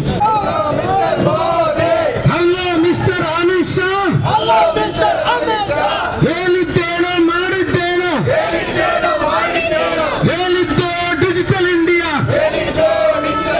ಮಾಡಿದ್ದು ರಾವಣ ರಾಜ್ಯ. ಅಲ್ಲೋ ಮಿಸ್ಟರ್ ಮೋದಿ, ಅಲ್ಲೋ ಮಿಸ್ಟರ್ ಅಮಿತ್ ಶಾ, ಹೇಳಿದ್ದೇನೋ ಮಾಡಿದ್ದೇನೋ, ಹೇಳಿದ್ದು ಡಿಜಿಟಲ್ ಇಂಡಿಯಾ, ಮಾಡಿದ್ದು ರಾವಣ ರಾಜ್ಯ. ಅಲ್ಲೋ ಮಿಸ್ಟರ್ ಮೋದಿ, ಅಲ್ಲೋ ಮಿಸ್ಟರ್ ಅಮಿತ್ ಶಾ, ಹೇಳಿದ್ದೇನೋ ಮಾಡಿದ್ದೇನೋ, ಹೇಳಿದ್ದು ಡಿಜಿಟಲ್ ಇಂಡಿಯಾ, ಮಾಡಿದ್ದು ರಾವಣ ರಾಜ್ಯ. ಮುಂದಕ್ಕೆ ನಮ್ಮನ್ನು ಉದ್ದೇಶಿಸಿ, ಪ್ರತಿಭೆಯನ್ನು ಉದ್ದೇಶಿಸಿ ನಮ್ಮೆಲ್ಲರ ನಾಯಕರಾದ ದಿನೇಶ್ ರೈ ಅವರು ಈ ಬಗ್ಗೆ ಮಾತಾಡಬೇಕಾಗಿ ಕೇಳಿಕೊಳ್ತಾ ಇದ್ದಾರೆ. ಭಾರತೀಯ ಜನತಾ ಪಕ್ಷದವರ ವಿಚಾರದ ಬಗ್ಗೆ ನಾವೇನಾದ್ರೂ ಹೇಳಲಿಕ್ಕೆ ಹೊರಟ್ರೆ ಬಹುಶಃ 24 ಗಂಟೆ ಸಾಕಾಗ್ಲಿಕ್ಕಿಲ್ಲ. ಆದರೆ ಕೆಲವೊಂದು ವಿಚಾರವನ್ನು ಮಾತ್ರ ನಾವು ಮುಂದೆ ಇಟ್ಟುಕೊಂಡು ಇವತ್ತು ಈ ಒಂದು ಪ್ರತಿಭಟನೆಯನ್ನು ಹಮ್ಮಿಕೊಂಡಿದ್ದೇವೆ. ಬಂಧುಗಳೇ, ಈ ದೇಶಕ್ಕೆ ಸ್ವಾತಂತ್ರ್ಯ ಸಿಗುವ ಮೊದಲು ಸನ್ಮಾನ್ಯ ಜವಾಹರ್ಲಾಲ್ ನೆಹರೂರವರು ನ್ಯಾಷನಲ್ ಹೆರಾಲ್ಡ್ ಅಂತಕ್ಕಂಥ ಒಂದು ಪತ್ರಿಕೆಯನ್ನು ಆರಂಭಿಸಿದರು. 1931ರಲ್ಲಿ ಈ ದೇಶದ ಸ್ವಾತಂತ್ರ್ಯ ಸಂಗ್ರಾಮಕ್ಕಾಗಿ ಸಂಘಟನೆ ಆಗಬೇಕು, ಎಲ್ಲರ ಒಗ್ಗಟ್ಟಾಗಬೇಕು. ಇವತ್ತಿನ ಹಾಗೆ ಮಾಧ್ಯಮಗಳಿರಲಿಲ್ಲ. ಪತ್ರಿಕೆ ಮುಖೇನ ನ್ಯಾಷನಲ್ ಹೆರಾಲ್ಡ್ ಅಂತಕ್ಕಂಥ ಒಂದು ಪತ್ರಿಕೆಯನ್ನು ಆರಂಭಿಸಿದ್ರು. ಇವತ್ತು ಭಾರತೀಯ ಜನತಾ ಪಕ್ಷದವರಿಗೆ ಗೊತ್ತಿಲ್ಲ, ಸೋನಿಯಾ ಗಾಂಧಿ ಮತ್ತು ರಾಹುಲ್ ಗಾಂಧಿ ಅವರ ಮೇಲೆ ಮೊಕದ್ದಮೆಯನ್ನು ಹಾಕಿ ಅದು ಸುಪ್ರೀಂ ಕೋರ್ಟಿನಲ್ಲಿ ಖುಲಾಸೆಗೊಂಡರೂ ಕೂಡ ಇವತ್ತು ಸುಬ್ರಹ್ಮಣ್ಯನ್ ಸ್ವಾಮಿ ಎನ್ನುವಂತ ಒಬ್ಬ ಇಡೀ ಸಂಸ್ಥೆಗೆ ಒಂದು ಪತ್ರವನ್ನು ಬರೆದಾಗ ಅವರ ಮೇಲೆ ಇವತ್ತು ಮೊಕದ್ದಮೆಯನ್ನು ಹೂಡಿ ಅವರನ್ನು ಇವತ್ತು ಇಡೀ ಸಂಸ್ಥೆ ಸಮನ್ಸ್ ಅನ್ನು ಜಾರಿ ಮಾಡುವುದರ ಮುಖಾಂತರ ಅವರನ್ನು ವಿಚಾರಣೆಗೊಳಪಡಿಸುವ ಮುಖಾಂತರ ಅದೇ ರೀತಿಯಲ್ಲಿ ಅವರನ್ನ ಕುಂಠಿತಗೊಳಿಸತಕ್ಕಂಥ ಕೆಲಸವನ್ನು ಇವತ್ತು ಮಾಡುತ್ತಾ ಇದೆ. ಇದರ ಉದ್ದೇಶ ಏನು? ನರೇಂದ್ರ ಮೋದಿ ಅವರಿಗೆ ಗೊತ್ತಿದೆ, ಅಮಿತ್ ಶಾ ಅವರಿಗೆ ಗೊತ್ತಿದೆ, ಮುಂದಿನ ಚುನಾವಣೆಯಲ್ಲಿ ಭಾರತೀಯ ಜನತಾ ಪಕ್ಷ ಈ ದೇಶದಲ್ಲಿ ಬರುವುದಿಲ್ಲ. ಹಾಗಾಗಿ ಸೋನಿಯಾ ಗಾಂಧಿ ಮತ್ತು ರಾಹುಲ್ ಗಾಂಧಿ ಅವರ ಹೆಸರು ಇವತ್ತು ದೇಶದಲ್ಲಿ ಬಹಳಷ್ಟು ಹೆಸರುವಾಸಿ ಆಗ್ತಾ ಇದೆ. ಮುಂದೆ ಕಾಂಗ್ರೆಸ್ ಪಕ್ಷ ಅಧಿಕಾರಕ್ಕೆ ಬರುತ್ತೆ ಅನ್ನುವಂತ ಇಂಟೆಲಿಜೆನ್ಸ್ ರಿಪೋರ್ಟ್ ಅನ್ನು ಪಡೆದಿರತಕ್ಕಂತ ಮೋದಿ ಸರ್ಕಾರ, ಸೋನಿಯಾ ಮತ್ತು ರಾಹುಲ್ ಗಾಂಧಿ ಅವರನ್ನ ಹೆಚ್ಚು ಪ್ರಚಾರಕ್ಕೆ ಹೋಗದಾಗೆ ಅವರ ಮನಸ್ಥಿತಿಯನ್ನು ಕಡಿತಗೊಳಿಸತಕ್ಕಂಥ ಕೆಲಸಕ್ಕೆ ಇವತ್ತು ಕೈ ಹಾಕಿದ್ದು ಬಿಜೆಪಿ. ಒಂದು ಮಾತನ್ನು ಬಿಜೆಪಿ ಅವರಿಗೆ ಹೇಳಲಿಕ್ಕೆ ಇಷ್ಟಪಡ್ತಾ ಇದ್ದೇನೆ, ನಿಮ್ಮ ಜನ್ಮದಲ್ಲಿ ಸಾಧ್ಯ ಇಲ್ಲ ರಾಹುಲ್ ಗಾಂಧಿ ಮತ್ತು ಸೋನಿಯಾ ಗಾಂಧಿ ಅವರು ಈ ದೇಶಕ್ಕಾಗಿ ಕಾಂಗ್ರೆಸ್ ಪಕ್ಷಕ್ಕಾಗಿ ಹೋರಾಟವನ್ನು ಮಾಡಿಯೇ ಮಾಡ್ತಾರೆ. ಅವರನ್ನು ಯಾವತ್ತೂ ಕೂಡ ನಿಮಗೆ ಅವರ ಮನಸ್ಥಿತಿಯನ್ನು ಕುಂಠಿತಗೊಳಿಸಲಿಕ್ಕೆ ಸಾಧ್ಯ ಇಲ್ಲ ಅಂತಕ್ಕಂಥ ಮಾತನ್ನ ನಾನು ಇವತ್ತು ಹೇಳಲಿಕ್ಕೆ ಇಷ್ಟಪಡ್ತಾ ಇದ್ದೇನೆ. ಮತ್ತೊಂದು ವಿಚಾರವನ್ನು ಹೇಳಿದ್ರು ನಮ್ಮ ಸದಾಶಿವಲಾಲ್ ಅವರು, ಅಗ್ನಿಪಥ್ ಏನ್ ಹೇಳಿದ್ರು ಸ್ವಾಮಿ, ಚುನಾವಣೆ ಸಂದರ್ಭದಲ್ಲಿ ವರ್ಷಕ್ಕೆ 2 ಕೋಟಿ. ಸನ್ಮಾನ್ಯ ನಮ್ಮ ನಾಯಕರಂತ ಈಶ್ವರಲಾಲ್ ಆಗಮಿಸಿದ್ದಾರೆ, ಬ್ಲಾಕ್ ಕಾಂಗ್ರೆಸ್ ವತಿಯಿಂದ ಅವರನ್ನು ಸ್ವಾಗತಿಸ್ತಾ ಇದ್ದೇವೆ. ಏನ್ ಹೇಳಿದ್ರಿ ಚುನಾವಣೆಯ ಸಂದರ್ಭದಲ್ಲಿ? ಪ್ರತಿ ವರ್ಷ 2 ಕೋಟಿ ಉದ್ಯೋಗವನ್ನು ಸೃಷ್ಟಿ ಮಾಡುತ್ತೇನೆ ಅಂತ. ಆದ್ರೆ GST ಇನ್ನಿತರ ತೊಂದರೆಯನ್ನು ಕೊಟ್ಟು ಸುಮಾರು 1918 ಕಂಪನಿಗಳು ಇವತ್ತು ಬಂದಾಗಿದೆ ಕೇವಲ ಕರ್ನಾಟಕದಲ್ಲಿ, ನಾನು ಹೇಳಿದ್ದು. ಹಾಗಾಗಿ ಬಂಧುಗಳೇ, ಯುವ ಜನತೆಗೆ ಕೆಲಸವನ್ನು ಕೊಡತಕ್ಕಂಥ ಯೋಗ್ಯತೆ ಇದ್ದ ಸರ್ಕಾರ ಇದಲ್ಲ. ಹಾಗಾಗಿ ಇವತ್ತೇನು ಜನರನ್ನು ಮಂಗ ಮಾಡಬೇಕು, ಯಾವುದೇ ಅಭಿವೃದ್ಧಿಯನ್ನು ಮಾಡಿ ನಿಮಗೆ ಚುನಾವಣೆಯಲ್ಲಿ ಮತ ಸಿಗುವುದಿಲ್ಲ ಅಂತ ಹೇಳಿ ಗೊತ್ತು, ನಿಮ್ಮ ಅಭಿವೃದ್ಧಿ ಕೆಲಸ ಏನೂ ಇಲ್ಲ. ಇವತ್ತು ಮೋಸದ ರಾಜಕೀಯವನ್ನು ಮಾಡುವುದಕ್ಕೋಸ್ಕರವಾಗಿ ನಿರುದ್ಯೋಗ ಇರತಕ್ಕಂಥ ಈ ದೇಶದಲ್ಲಿ ಉದ್ಯೋಗವನ್ನು ಕೊಟ್ಟಿದ್ದೇವೆ, ಅದು ಕೊಡುತ್ತೇವೆ ಅನ್ನುವಂಥ ಭರವಸೆಯನ್ನು ನೀಡುವುದಕ್ಕೋಸ್ಕರವಾಗಿ ಅಗ್ನಿಪಥ್ ಅಂತ ಒಂದು ಯೋಜನೆಯನ್ನ ಇವತ್ತು ಜಾರಿಗೆ ತಂದಿದ್ರು. ಏನಿ ಅಗ್ನಿಪಥ್? 17 ವರ್ಷದ ಒಬ್ಬ ಯುವಕ SSLC ಮುಗಿದ ತಕ್ಷಣ 21 ವರ್ಷದವರಿಗೆ ಅವಕಾಶ ಇದೆ ಸೇನೆಗೆ ಸೇರ್ಲಿಕ್ಕೆ. ಕೇವಲ 4 ವರ್ಷ ಮಾತ್ರ ನಿಮಗೆ ಉದ್ಯೋಗ, ಅದಾದ ನಂತರ ನಿಮಗೆ 25 ವರ್ಷ ಆಗುತ್ತೆ. ಆವಾಗ ಒಂದು ಭರವಸೆಯನ್ನು ಕೊಟ್ಟರು ನರೇಂದ್ರ ಮೋದಿ ಅವರು. ಏನು ಅಂತ ಹೇಳಿದ್ರೆ, 25 ವರ್ಷ ತುಂಬಿದಂತಹ ಯುವಕ ಮಿಲಿಟರಿಯಲ್ಲಿ ಸೇವೆ ಮಾಡಿ ಬಂದಾಗ ನಿಮಗೆ ಸ್ವಉದ್ಯೋಗಕ್ಕಾಗಿ 11 ಲಕ್ಷ ರೂಪಾಯಿಯನ್ನು ನಾವು ಕೊಡುತ್ತೇವೆ ಅಂತೇಳಿ. ಸ್ವಾಮಿ, ಬಡ ಜನರಿಗೆ ಕೊಟ್ಟಂತ ಯಾವುದೇ ಭರವಸೆಯನ್ನು ಈಡೇರಿಸಲಿಕ್ಕೆ ನಿಮ್ಮ ಹಣೆಯಲ್ಲಿ ಸಾಧ್ಯ ಆಗ್ಲಿಲ್ಲ, ಇನ್ನು ಈ ಹೊಸ ಭರವಸೆಯನ್ನು ಯಾರಾದ್ರೂ ಇವತ್ತು ನಂಬ್ತಾರ? ಆಯ್ತು, 25 ವರ್ಷದ ನಂತರ ನಮ್ಮನ್ನ ಮಿಲಿಟರಿಯಿಂದ ಅಥವಾ ಸೇನೆಯಿಂದ ಅವರಿಗೆ ತಪ್ಪಿದ ನಂತರ ಆ ಯುವಕರು ಏನು ಮಾಡ್ಬೇಕು ಸ್ವಾಮಿ? ವಿದ್ಯಾರ್ಹತೆ ಇಲ್ಲ, ಮತ್ತೆ ಯಾವುದಾದ್ರೂ ಕೆಲಸಕ್ಕೆ ಸೇರಬೇಕು ಅಂತ ಆದ್ರೆ ನಿನಗೆ ಡಿಗ್ರಿಯನ್ನು ಕೇಳ್ತಾರೆ. ಮತ್ತೆ 25 ವರ್ಷ ನಂತರ ಡಿಗ್ರಿ ಮಾಡ್ಲಿಕ್ಕೆ ಸಾಧ್ಯನಾ ಅನ್ನುವಂಥದ್ದನ್ನು ಆಲೋಚನೆ ಮಾಡಬೇಕು ಈ ಮೋದಿ ಸರ್ಕಾರ. ಹಾಗಾಗಿ ಇದು ಕೂಡ ಒಂದು ಟೊಳ್ಳು ಭರವಸೆ, ಟೊಳ್ಳು ಉದ್ಯೋಗ ಅಂತಕ್ಕಂಥದ್ದನ್ನು ನಾನು ಇಲ್ಲಿಗೆ ಇಷ್ಟಪಡ್ತಾ ಇದ್ದೇನೆ.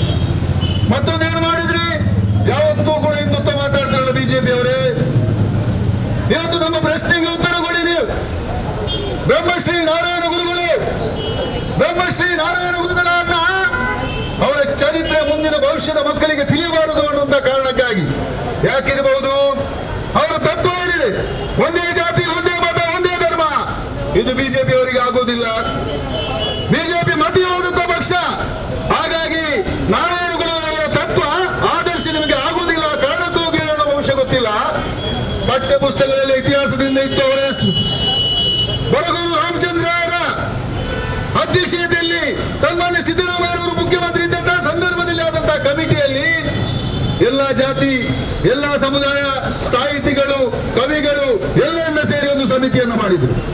ಆ ಸಮಿತಿಯ ಸಂದರ್ಭದಲ್ಲಿ ಪಠ್ಯಪುಸ್ತಕ ಆರಂಭವಾದಂತಹ ಸಂದರ್ಭದಲ್ಲಿ ಬ್ರಹ್ಮಶ್ರೀ ನಾರಾಯಣ ಗುರುಗಳವರ ಚರಿತ್ರೆ ಏನು ಅನ್ನುವುದನ್ನು ಮಕ್ಕಳಿಗೆ ತಿಳಿಸುವಂತ ಕೆಲಸ ಆಗ್ತಾ ಇತ್ತು.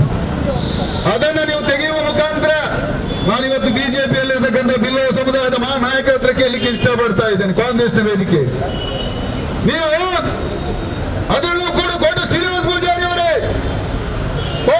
ಪೂಜಾರಿ ಅವರೇ ನಿಮಗೆ ಅಧಿಕಾರಕ್ಕೋಸ್ಕರವಾಗಿ ಬಹಳಷ್ಟು ಪಕ್ಷದಲ್ಲಿ ಪ್ರಭಾವವನ್ನು ಬೀರ್ತಿರಲ್ಲ. ಬ್ರಹ್ಮಶ್ರೀ ನಾರಾಯಣ ಗುರುಗಳವರು ನಿಮ್ಮದೇ ಸಮುದಾಯದ ಒಬ್ಬ ಗುರು. ಆದ್ರೆ ಅವರ ತತ್ವ ಮಾತ್ರ ಎಲ್ಲ ಜಾತಿ, ಅದು ಬಡ್ಡ ಸಮುದಾಯ ಇರ್ಬೋದು, ಕುಲಾಲ ಸಮುದಾಯ ಇರ್ಬೋದು, ದೇವವಾಡಿ ಸಮುದಾಯ ಇರ್ಬೋದು, ಮುಸ್ಲಿಂ ಇರ್ಬೋದು, ಕ್ರೈಸ್ತರು ಇರ್ಬೋದು, ಆ ತತ್ವ ಆದರ್ಶ ಮಾತ್ರ ಈ ದೇಶದ ಸಂವಿಧಾನಕ್ಕೆ ಸಂಬಂಧಪಟ್ಟಿದೆ ಅನ್ನುವುದನ್ನು ತಿಳ್ಕೊಳ್ಳಿ. ನೀವು ಕೋಟೆ ಶ್ರೀನಿವಾಸ ಪೂಜಾರಿ ಮತ್ತೊಬ್ಬರು ಇದ್ದಾರೆ, ಇಂಧನ ಸಚಿವರು ಸುನೀಲ್ ಕುಮಾರ್, ಕಾರ್ಕಳದ ಶಾಸಕರು. ನಿಮಗೆ ಇಲ್ಲೇ ಉಸ್ತುವಾರಿ, ದಕ್ಷಿಣ ಕನ್ನಡಿಗೆಲ್ಲ ಉಸ್ತುವಾರಿ. ನಿಮಗೆ ನಾಚಿಕೆ ಆಗ್ಬೇಕ್ರಿ, ನಿಮಗೆ ನಾಚಿಕೆ ಆಗ್ಬೇಕು. ಯಾಕೆ ಅಂತ ಹೇಳಿದ್ರೆ ಬ್ರಹ್ಮಶ್ರೀ ನಾರಾಯಣ ಗುರುಗಳವರ ತತ್ವಾದರ್ಶವನ್ನು ಪಠ್ಯಪುಸ್ತಕದಿಂದ ತೆಗೆದಾಗ ನೀವು ಎಸ್.ಆರ್. ಬೊಮ್ಮಾಯಿ ಅವರ ಹತ್ರ ಸಿಗ್ಲಿಕ್ಕೆ ಹೋಗೋದಿಲ್ವಾ?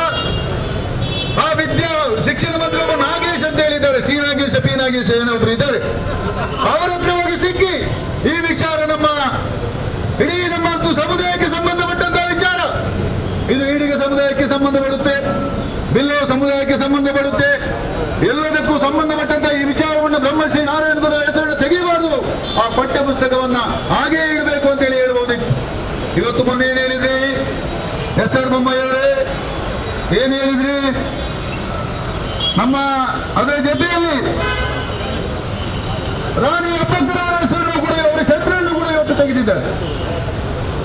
ಪ್ರವಾದಿ ಮೊಹಮ್ಮದ್ ಪೈಗಂಬರ್ ಅವರ ವಿಚಾರ ಹೇಳ್ತೇವೆ. ರಾಣಿ ಅಬ್ಬಕ್ಕ ಈ ದೇಶಕ್ಕೆ ಸ್ವಾತಂತ್ರ್ಯ ಸಿಗ್ಲಿ ಪೋರ್ಚುಗೀಸ್ ಜೊತೆಯಲ್ಲಿ ಹೋರಾಟ ಮಾಡಿದರು. ಅವರ ಚರಿತ್ರೆಯನ್ನು ಕೂಡ ಇವತ್ತು ತೆಗೆದು ಇವತ್ತು ಪಠ್ಯ ಪುಸ್ತಕವನ್ನು ತಯಾರು ಮಾಡಿದ್ರಲ್ಲ ಎಸ್.ಆರ್. ಬೊಮ್ಮಾಯಿ ಅವರೇ, ನಾಚಿಕೆ ಆಗುವುದಿಲ್ಲ ನಿಮ್ಗೆ? ಬಿಜೆಪಿಯ ನಾಯಕರು ಇಲ್ಲೆಲ್ಲ ಕೆಳಗಡೆ ಇರ್ಬೋದು ಬಹುಶಃ, ಅಂದ್ರೆ ತೊಕ್ಕೋಟು ಅಂತ ಹೇಳಿದ್ರೆ ಬಿಜೆಪಿ, ದಕ್ಷಿಣ ಕನ್ನಡ ಜಿಲ್ಲೆ ಅಂತ ಬಿಜೆಪಿ ಅಂತ ಹೇಳಿದ್ದೀವ ತಲೆಯಲ್ಲಿ. ನಾನು ಕೇಳುವಂತದ್ದು, ನ್ಯಾಯಕ್ಕಾಗಿ ಆದ್ರೂ ಹೋರಾಟ ಮಾಡಿ ಅಲ್ವ ನೀವು? ಹಿಂದುತ್ವ ಅಲ್ವ ನೀವು? ಬ್ರಹ್ಮಶ್ರೀ ನಾರಾಯಣ ಗುರುಗಳೇನು ಬೇರೆ ಜಾತಿಯವರ? ಪಾಕಿಸ್ತಾನದಿಂದ ಬಂದಿದ್ದಾರೆ ಅವರು, ಈ ದೇಶದಲ್ಲಿ ಹುಟ್ಟಿದವರು. ಅವರ ಬಗ್ಗೆ ಕೂಡ ಮಾತಾಡಲಿಕ್ಕೆ ಯೋಗ್ಯತೆ ಇಲ್ಲದಂತ ನೀವು ಹಿಂದುತ್ವ ಮಾತಾಡ್ತಿರಲ್ಲ, ಅದು ಆಯ್ತು. ನಾನು ಹೇಳುವಂಥದ್ದು ಈ ಸಭೆಯಲ್ಲಿ ಕೋಟೆ ಶ್ರೀನಿವಾಸ ಪೂಜಾರಿ ಅವರೇ, ಸುನೀಲ್ ಕುಮಾರ್ ಅವರೇ, ನೀವು ರಾಜೀನಾಮೆಯನ್ನು ಕೊಟ್ಟು ಮತ್ತೆ ಬನ್ನಿ ದಕ್ಷಿಣ ಕನ್ನಡ ಜಿಲ್ಲೆಗೆ. ಅದು ಇಲ್ಲ ಅಂತ ಹೇಳಿದ್ರೆ ಮುಂದಿನ ಚುನಾವಣೆಯಲ್ಲಿ ನೀವು ಗೆಲ್ಲುವುದಿಲ್ಲ ಅನ್ನುವುದನ್ನ ಬಿಲ್ಲವ ಮಹಾಮಂಡಲದ ಸಮುದಾಯದ ಪರವಾಗಿ ಒಬ್ಬ ಬಂಟ ಸಮುದಾಯದಲ್ಲಿ ಹುಟ್ಟಿ ನಾನು ಹೇಳಿಕೆ ತಯಾರಿದ್ದೇನೆ ಅನ್ನುವಂತ ಮಾತನ್ನು ಹೇಳಿಕೆ ಇಷ್ಟಪಡ್ತಾ ಇದ್ದೇನೆ. ಮತ್ತು ಕೇಂದ್ರ ಸರ್ಕಾರ ಬ್ರಹ್ಮಶ್ರೀ ನಾರಾಯಣ ಗುರುಗಳಿಗೆ ಅನ್ಯಾಯ ಮಾಡಿದಾಗ ಮಂಗಳೂರು ವಿಧಾನಸಭಾ ಕ್ಷೇತ್ರದ 14 ಗ್ರಾಮಗಳಲ್ಲಿರ್ತಕ್ಕಂಥ ಬ್ರಹ್ಮಶ್ರೀ ನಾರಾಯಣ ಗುರುಗಳವರ ಶಾಖೆಗೆ ಹೋಗಿ, ಅವರ ಮಂದಿರಗಳಿಗೆ ಹೋಗಿ ನಾವು ಪ್ರಾರ್ಥನೆಯನ್ನು ಮಾಡಿದ್ದೇವೆ. ಆ ಶಾಪ ತಟ್ಟದೆ ಬಿಜೆಪಿಗೆ ಹೋಗುವುದಿಲ್ಲ.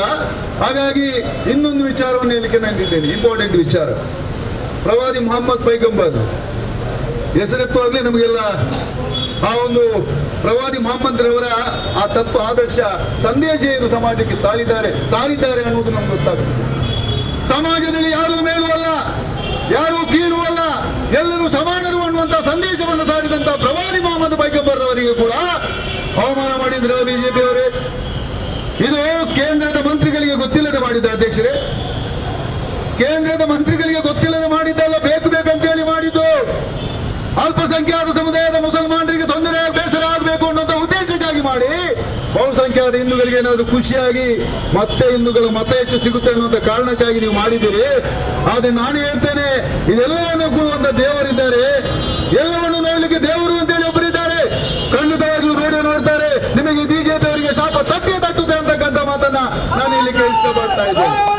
ನಿಮ್ಗೊಂದು ವಿಚಾರವನ್ನು ನೆನಪಾಡ್ತೇನೆ. ಒಂದು ಸಮುದಾಯ ಅಥವಾ ಒಂದು ಧರ್ಮಕ್ಕೆ ನೋವಾಗುವಂತ ಕೆಲಸವನ್ನು ಮಾಡಿದ್ರೆ ಏನಾಗ್ತದೆ ಅನ್ನೋದನ್ನ ಒಂದು ಉದಾಹರಣೆಯನ್ನು ಕೊಡ್ತಾ ಇದ್ದೇನೆ. ನಾನು ಹಿಂದೆ ಕೂಡ ಭಾಷಣದಲ್ಲಿ ಹೇಳ್ತಾ ಇದ್ದೆ, ನಮಗೆ ಬಿಜೆಪಿ ಅವರಿಗೆ ನಿಮ್ಮದು ಯಾವುದೇ ವಾಟ್ಸಪ್ ಅಲ್ಲಿ ನನ್ನನ್ನು ಏನು ಮಾಡ್ಲಿಕ್ಕೆ ನಿಮಗೆ ಬರೀತೀರಾ, ನಿಮ್ಮ ಯಾವುದೇ ದೊಡ್ಡ ಬೆದರಿಕೆಗಳಿಗೆ ದಿನೇಶ್ ರೈ ಎದುರುವುದಿಲ್ಲ ಅನ್ನೋದನ್ನು ಇವತ್ತು ಕೂಡ ಹೇಳಲಿಕ್ಕೆ ಇಷ್ಟಪಡ್ತಾ ಇದ್ದೀನಿ. ನಾನು ಹೇಳಲಿಕ್ಕೆ ಬಯಸಿದ್ದೇನೆ ಅಂತ ಹೇಳಿದ್ರೆ, ಪಲ್ಲಿನಲ್ಲಿ ಒಂದು ಚರ್ಚ್ ಇದೆ, ದಯವಿಟ್ಟು ಕೇಳಬೇಕು. ಯಾವತ್ತೂ ಕೂಡ ದೇವರ ಕಣ್ಣಿಗೆ ಕೈ ಕಟ್ಟಲಿಕ್ಕೆ ಕಣ್ಣಿಗೆ ಬಟ್ಟೆ ಕಟ್ಟಲಿಕ್ಕೆ ಆಗುವುದಿಲ್ಲ ಅನ್ನೋದಕ್ಕೆ ಒಂದು ಉದಾಹರಣೆಯನ್ನು ನಾನು ಇವತ್ತು ಬಿಜೆಪಿ ಅವರಿಗೆ ಹೇಳುವಂಥದ್ದು. ಹಾಗಾಗಿ ಪಲ್ಲೀರ್ನಲ್ಲಿ ಒಂದು ಚರ್ಚ್ ಇತ್ತು, ಯೇಸುದೇವರ ಪ್ರತಿಮೆ ಅಲ್ಲಿ ಇತ್ತು. ನಾವು ಕೂಡ ಅಲ್ಲಿ ಹೋಗ್ತಾ ಇದ್ದೆವು. ಏನಾಯ್ತು? ಏನು ಹಿಂದೂ ಸಮುದಾಯಕ್ಕೆ ಸೇರಿದಂತ ಕೆಲವು ನೀಚ ಕೃತ್ಯವನ್ನು ಮಾಡತಕ್ಕಂಥ ಕೆಲವು ಯುವಕರು ಅವರ ಯೇಸುದೇವರ ಪ್ರತಿಮೆಯ ಕೈಗಳನ್ನ ತುಂಡು ಮಾಡಿ ಹಾಕಿದ್ರು. ಏನಾಯ್ತು ಸ್ವಾಮಿ? ಇವತ್ತು ಕೂಡ ಇಬ್ಬರು ಹುಚ್ಚರಾಗಿ ತಿರುಗುತ್ತಾ ಇದ್ದಾರೆ ಮಂಗಳೂರಲ್ಲಿ. ಇಬ್ಬರು ಹುಚ್ಚರಾಗಿ ತಿರುಗ್ತಾ ಇದ್ದಾರೆ. ಒಬ್ಬ ಅವನ ಸಂತಾನವೇ ನಿಸ್ಸಂತಾನ ಆಗಿ ಹೋಗಿದೆ. ಇವತ್ತು ಕೂಡ ಆ ಚರ್ಚಿಗೆ ಕಳೆದ ಒಂದು 6 ತಿಂಗಳಿಂದ ಹೋಗಿದ್ದೆ, ಈಗ ನನ್ಗೆ ಗೊತ್ತಿಲ್ಲ. ಹೋದಾಗ ಕೂಡ ಬಿಜೆಪಿ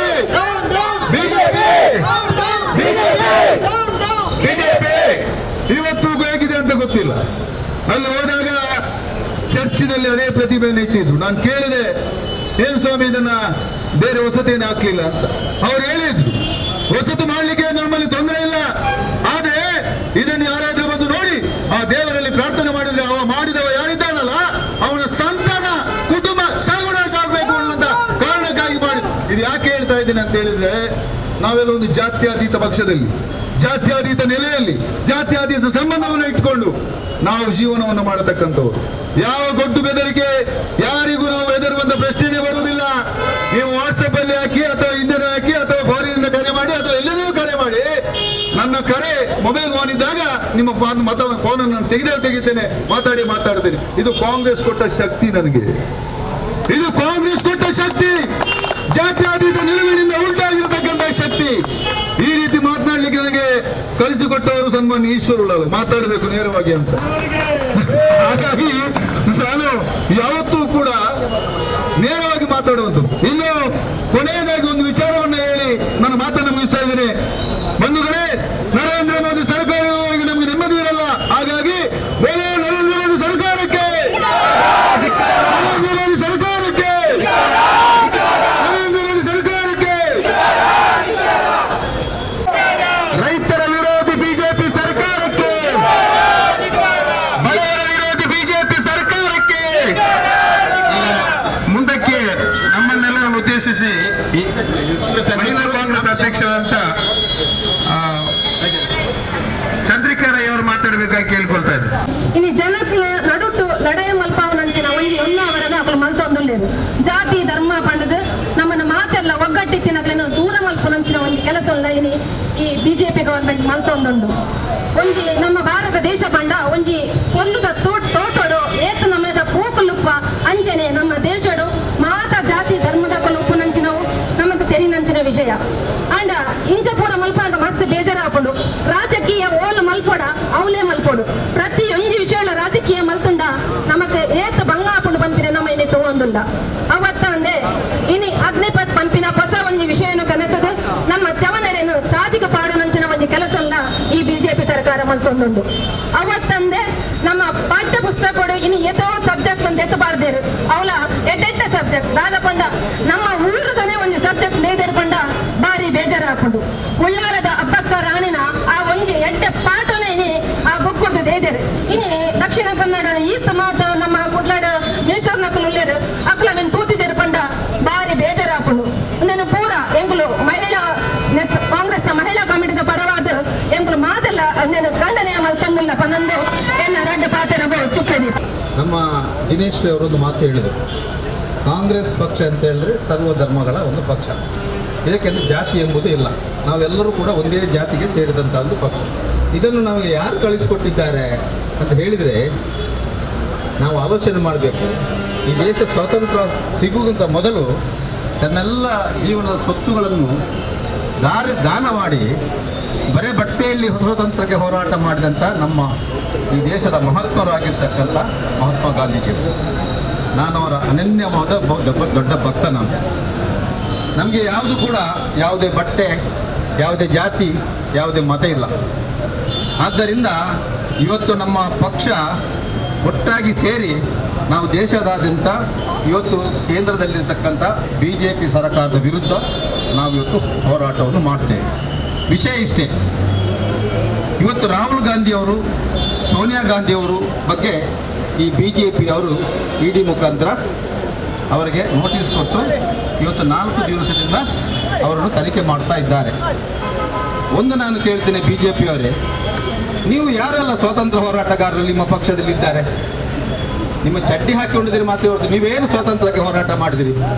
ನೀವು ಬ್ರಿಟಿಷರ ಶಿಷ್ಯರಲ್ವೇ?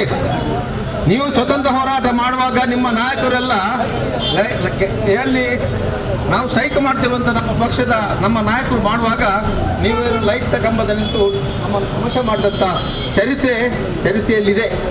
ಬೇಕಾದರೆ ನಿಮ್ಗೆ ಎಲ್ರಿಗೂ ನಾವು ಹೇಳ್ತೇವೆ, ಈಗ ಅದನ್ನು ನಾನು ಕೇಳಲಿಕ್ಕೆ ಹೋಗೋದಿಲ್ಲ.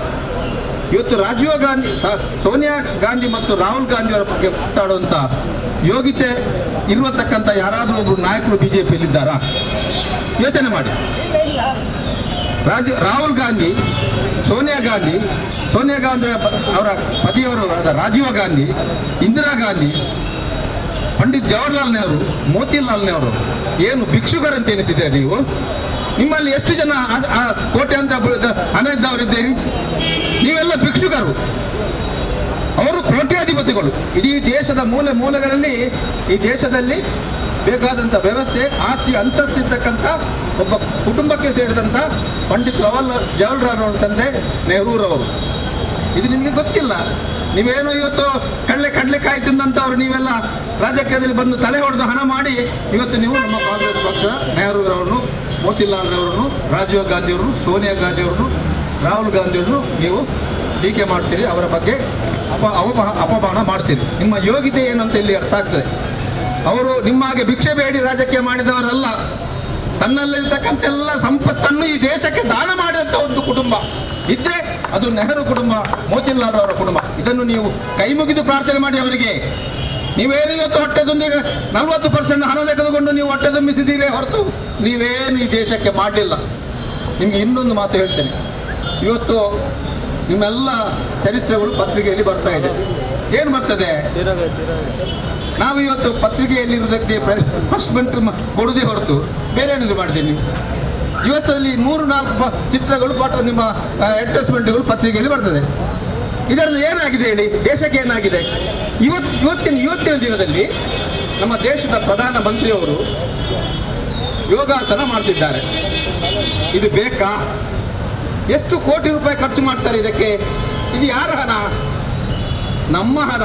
ನಮ್ಮ ಹಣವನ್ನು ಅವರು ಖರ್ಚು ಮಾಡ್ತಿದ್ದಾರೆ. ನಿಮಗೆ ಮತ್ತೊಂದು ನಿಮಗೆ ಹೇಳ್ತೇನೆ ಮೋದಿಯವರೇ, ಇವತ್ತು ಸಿಮ್ಲಾ ದೇಶದ ಭಾಗದಲ್ಲಿ, ರಾಜ್ಯದಲ್ಲಿ 35 ಜಿಲ್ಲೆಗಳಲ್ಲಿ 35 ಜಿಲ್ಲೆ ನೆರೆಯಲ್ಲಿ ಪೂರ ಮುಚ್ಚುನ್ನರಾಗಿ ಹೋಗಿದೆ. ನಿಮಗೆ TVಯವರಿಗೆಲ್ಲ ಗೊತ್ತಿರ್ಬೋದಲ್ವಾ ಅಲ್ವಾ? ಪತ್ರಿಕೆಯಲ್ಲಿ ಬಂದಿದಲ್ವಾ? ಯಾವ ಜಿಲ್ಲೆಗೆ ನೀವೊಂದು ನಯಾ ಪೈಸೆ ಕೊಟ್ಟಿದ್ದೀರಿ? ನೀವು ಇಲ್ಲಿ ಖರ್ಚು ಮಾಡುವಂಥ ಹಣವನ್ನು ನೀವು ಅಲ್ಲಿಗೆ ಆ ಪಾಪದವರಿಗೆ ಕೊಡ್ತಿದ್ರೆ ಅದರಿಂದ ಜನರಿಗೆ ಉಪಕಾರ ಆಗ್ತಿರ್ಲಿಲ್ವಾ? ಇದನ್ನು ನಾನು ಪ್ರಶ್ನೆಯನ್ನು ಪತ್ರಿಕಾಗೋಷ್ಠಿಯ ಮಂತ್ರಿ ಇವರಿಗೆ ತಿಳಿಸ್ತೇನೆ, ಮಾಧ್ಯಮದವರಿಗೆ. ನಮ್ಮಂಥ ಬಡವರು ಅಲ್ಲಿ ಸತ್ತಿದ್ದಾರೆ. ಪೊಲೀಸ್ ಅಧಿಕಾರಿಗಳು ಕೂಡ ಪ್ರಾಣ ಕೊಟ್ಟಿದ್ದಾರೆ. ಯಾಕೆ ಪ್ರಾಣ ಕೊಟ್ಟಿದ್ದಾರೆ ಅಂತ ಹೇಳಿದ್ರೆ ಅವರು ರಕ್ಷಣೆ ಮಾಡಲಿಕ್ಕೆ ಹೋಗಿ ಅವರು ಕೂಡ ಜೀವವನ್ನು ಕಳ್ಕೊಂಡಿದ್ದಾರೆ. ಬಂಧುಗಳೇ, ಇವತ್ತು ನಾವು ಯಾರನ್ನ ಬಗ್ಗೆ ಟೀಕೆ ಮಾಡುವುದಲ್ಲ, ಆದಂಥ ಕಥೆಯನ್ನು ನಾನು ನಿಮಗೆ ಹೇಳಿದ್ದೇನೆ. ಆದ್ದರಿಂದ ದಯಮಾಡಿ ನಮ್ಮೆಲ್ಲ ಈ ದೇಶದ ಜನತೆ ನಾವೆಲ್ಲರೂ ಒಂದು ತಾಯಿಯ ಮಕ್ಕಳಾಗಿ ಇರಬೇಕಂತ ಹೇಳಿದರೆ ಮುಂದಿನ ಚುನಾವಣೆಯಲ್ಲಿ ನಿಮಗೆ ಸರಿಯಾದ ರೀತಿಯಲ್ಲಿ ಮಾರ್ಗದರ್ಶನವನ್ನು ನೀವು ನೋಡಿಕೊಂಡು ಹೋಗಿ. ಇಲ್ಲದಿದ್ದರೆ ಮುಂದೆ ಇನ್ನೊಂದು ದಿವಸದ ಚುನಾವಣೆಯಲ್ಲಿ ನಾವು ಭಿಕ್ಷಕರಾಗುತ್ತೇವೆ, ಭಿಕ್ಷೆಯನ್ನು ಬೇಡುತ್ತೇವೆ. ಈಗ ಯಾರ್ಯಾರೆಲ್ಲ ಭಿಕ್ಷೆ ಬೇಡ್ತಾರೋ ಅದೇ ರೀತಿ ನಾವು ಕೂಡ ಭಿಕ್ಷೆ ಬೇಡುವಂಥ ಪರಿಸ್ಥಿತಿಗೆ ಬರ್ತೇವೆ ಅಂತ ಹೇಳಿಕೊಂಡು ನಿಮಗೆಲ್ಲರಿಗೂ ಹೃತ್ಪೂರ್ವಕವಾದ ಅಭಿನಂದನೆ ಸಲ್ಲಿಸಿ ಈ ಕಾರ್ಯಕ್ರಮಕ್ಕೆ ಭಾಗವಹಿಸಿದ ನಮ್ಮೆಲ್ಲ ಪಕ್ಷದ ಕಾರ್ಯಕರ್ತರನ್ನು ಅಭಿನಂದಿಸ್ತೇನೆ. ಕಚೇರಿಯವರು ತನ್ನ ಮಾತುಗಳನ್ನು ಹೇಳುವ ಮುಖಾಂತರ ಧನ್ಯವಾದ ಕೂಡ ಅರ್ಪಣೆ ಮಾಡ್ತಾರೆ. ಇವತ್ತು ಈ ನೇಷನ್ ಹೆರಾಲ್ಡ್ ಪತ್ರಿಕೆಯ ಬಗ್ಗೆ ಏನು ನಾವು ಸಂಘಟಿತರಾಗಿ ಇವತ್ತು ನಮ್ಮ ನಾಯಕರ ಮುಂದೆ ಏನು ವಿಚಾರಣೆಯನ್ನು ನಡೆಸ್ತಾರ ಅವರ ವಿರುದ್ಧ ಒಂದು ಪ್ರತಿಭಟನೆ ಮಾಡಲಿಕ್ಕೆ ಮೊದಲನೇದಾಗಿ ನಮಗೆಲ್ಲರಿಗೂ ಈ ಒಂದು ಪ್ರತಿಭಟನೆಗೆ ಒಂದು ಉತ್ಸಾಹ ಬರಲಿಕ್ಕೆ ಬೇಕಾಗಿ 2 ಘೋಷಣೆಯನ್ನು ನಾನು ಕೂಗುತ್ತೇನೆ. ಅದನ್ನು ನೀವು ಜೋರಾಗಿ ಒಗ್ಗಟ್ಟಿನಿಂದ ಕೂಗಬೇಕು. ಬೋಲೋ ಕಾಂಗ್ರೆಸ್ ಪಾರ್ಟಿಗೆ, ಬೋಲೋ ಕಾಂಗ್ರೆಸ್ ಪಾರ್ಟಿಗೆ, ಬೋಲೋ ಸೋನಿಯಾ ಗಾಂಧಿಗೆ, ಬೋಲೋ ರಾಹುಲ್ ಗಾಂಧಿಗೆ.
ನಡುವಿನಲ್ಲಿ ಕಮೆಂಟ್ ಬರ್ತಾ I don't know what is okay. ಬಂಧುಗಳೇ, ಈಗಾಗಲೇ ನಮ್ಮ ಈ ದೇಶಕ್ಕಾಗಿ 1919ರಲ್ಲಿ ಇಡೀ ತಮ್ಮ ಆನಂದ ಭವನವನ್ನೇ ತ್ಯಾಗ ಮಾಡಿದಂತಹ ಮೋತಿಲಾಲ್ ನೆಹರು. ಅದೇ ರೀತಿ 1984ರಲ್ಲಿ ನಮ್ಮ ಇಂದಿರಾ ಗಾಂಧಿಯವರು each and every drop of my blood will sacrifice the unity and integrity of the country. ಇದು ನಮ್ಮ ನಾಯಕಿ ಸನ್ಮಾನ್ಯ ಇಂದಿರಾ ಗಾಂಧಿಯವರು. ಇವರು ನನ್ನ ದೇಹದ ರಕ್ತದ ಕಣಗಳಲ್ಲೂ ಈ ದೇಶದ ಮಣ್ಣಿಗಾಗಿ ಅಂತ ಹೇಳಿದವರು. ಅದೇ ರೀತಿ ತನ್ನ ಕಾಲ ಕೊಡಕ್ಕೆ ಪ್ರಧಾನಮಂತ್ರಿ ಪದವಿ ಬಂದಾಗ ಅದನ್ನು ತ್ಯಾಗ ಮಾಡಿದಂತಹ ಸೋನಿಯಾ ಗಾಂಧಿಯವರು. ಇಂತಹ ಒಂದೇ ಒಂದು ನಾಯಕಿ ಬಿಜೆಪಿಯವರಲ್ಲಿ ಇದ್ದಾರೆ ಬಂಧುಗಳೇ. ಆದ್ದರಿಂದ ಇಂತಹವರ ವಿರುದ್ಧ ಇವತ್ತು ತನಿಖೆ ಮಾಡುತ್ತಾರೆ. ಇವತ್ತು ವಿಜಯ ಮಲ್ಯರ ಬಗ್ಗೆ ತನಿಖೆ ಇಲ್ಲ, ನೀರವ ಮೋದಿಯ ಬಗ್ಗೆ ತನಿಖೆ ಇಲ್ಲ, ಲಲಿತ್ ಮೋದಿಯ ಬಗ್ಗೆ ತನಿಖೆ ಇಲ್ಲ. ಇಡೀ 90 ಕೋಟಿಯ ಒಂದು ಹಗರಣವನ್ನು ಇಟ್ಟುಕೊಂಡು ನೇಷನ್ ಹೆರಾಲ್ಡ್ ಪತ್ರಿಕೆಯಲ್ಲಿ ನಮ್ಮ ನಾಯಕರಾದಂತಹ ರಾಹುಲ್ ಗಾಂಧಿಯವರ ಬಗ್ಗೆ ತನಿಖೆ. ಇದು ಎಂತ ನ್ಯಾಯ, ಎಂತ ವಿಪರ್ಯಾಸ. ನಮ್ಮ ಕಾಂಗ್ರೆಸ್ಸಿನ ನಮ್ಮ ಲಕ್ಷಾಂತರ ಕಾರ್ಯಕರ್ತರೇ ಇದನ್ನು ನಾವು ಮನವರಿಕೆ ಮಾಡಿ ಮನೆಗಳಲ್ಲಿ ಹೇಳಬೇಕು. ಇವತ್ತು ಕರ್ನಾಟಕದಲ್ಲಿ ಈಗಾಗಲೇ ಈಶ್ವರ್ ಉಳ್ಳಾಲ್ ರವರು ಹೇಳಿದ ಹಾಗೆ 40% ಸರ್ಕಾರ ಇದೆ. ಇಂಜಿನಿಯರಿಂಗ್ ಅಪಾಯಿಂಟ್ಮೆಂಟ್ ಆಗಬೇಕಾದ್ರೆ, ಡಾಕ್ಟರ್ ಅಪಾಯಿಂಟ್ಮೆಂಟ್ ಆಗಬೇಕು. ಎಲ್ಲಿವರೆಗೆ ಅಂತ ಹೇಳಿದರೆ ಮಂಗಳೂರಿಗೆ ಬರುವಂತಹ ಆಹಾರ ಚೀಲದ ಗೋಣಿಗಳಲ್ಲೂ ಕೂಡ ಅಕ್ರಮ ವ್ಯವಹಾರ, ಅದರ ಬಗ್ಗೆ ಕೂಡ ತನಿಖೆ. ಮೊನ್ನೆ ಶಾಲೆ ಬಟ್ಟೆ ಬಂತು, ಅದರಲ್ಲಿ ಕೂಡ ತನಿಖೆ. ಇಂತಹ ಒಂದು ಭ್ರಷ್ಟ ಸರ್ಕಾರ ಈ ನಾಡಿನ ಉದ್ದಗಲಕ್ಕೂ ನಡೀತಾ ಉಂಟು ಬಂಧುಗಳೇ. ಅದೇ ರೀತಿ ಚಕ್ರತೀರ್ಥ ಎಂಬವರ ಚಕ್ರದ ಗಾಳಿಯೂ ಹೋಗಿದೆ, ಟೈರು ಹೋಗಿದೆ, ಎಲ್ಲ ಪಂಚರ್ ಆಗುತ್ತಾ ಉಂಟು.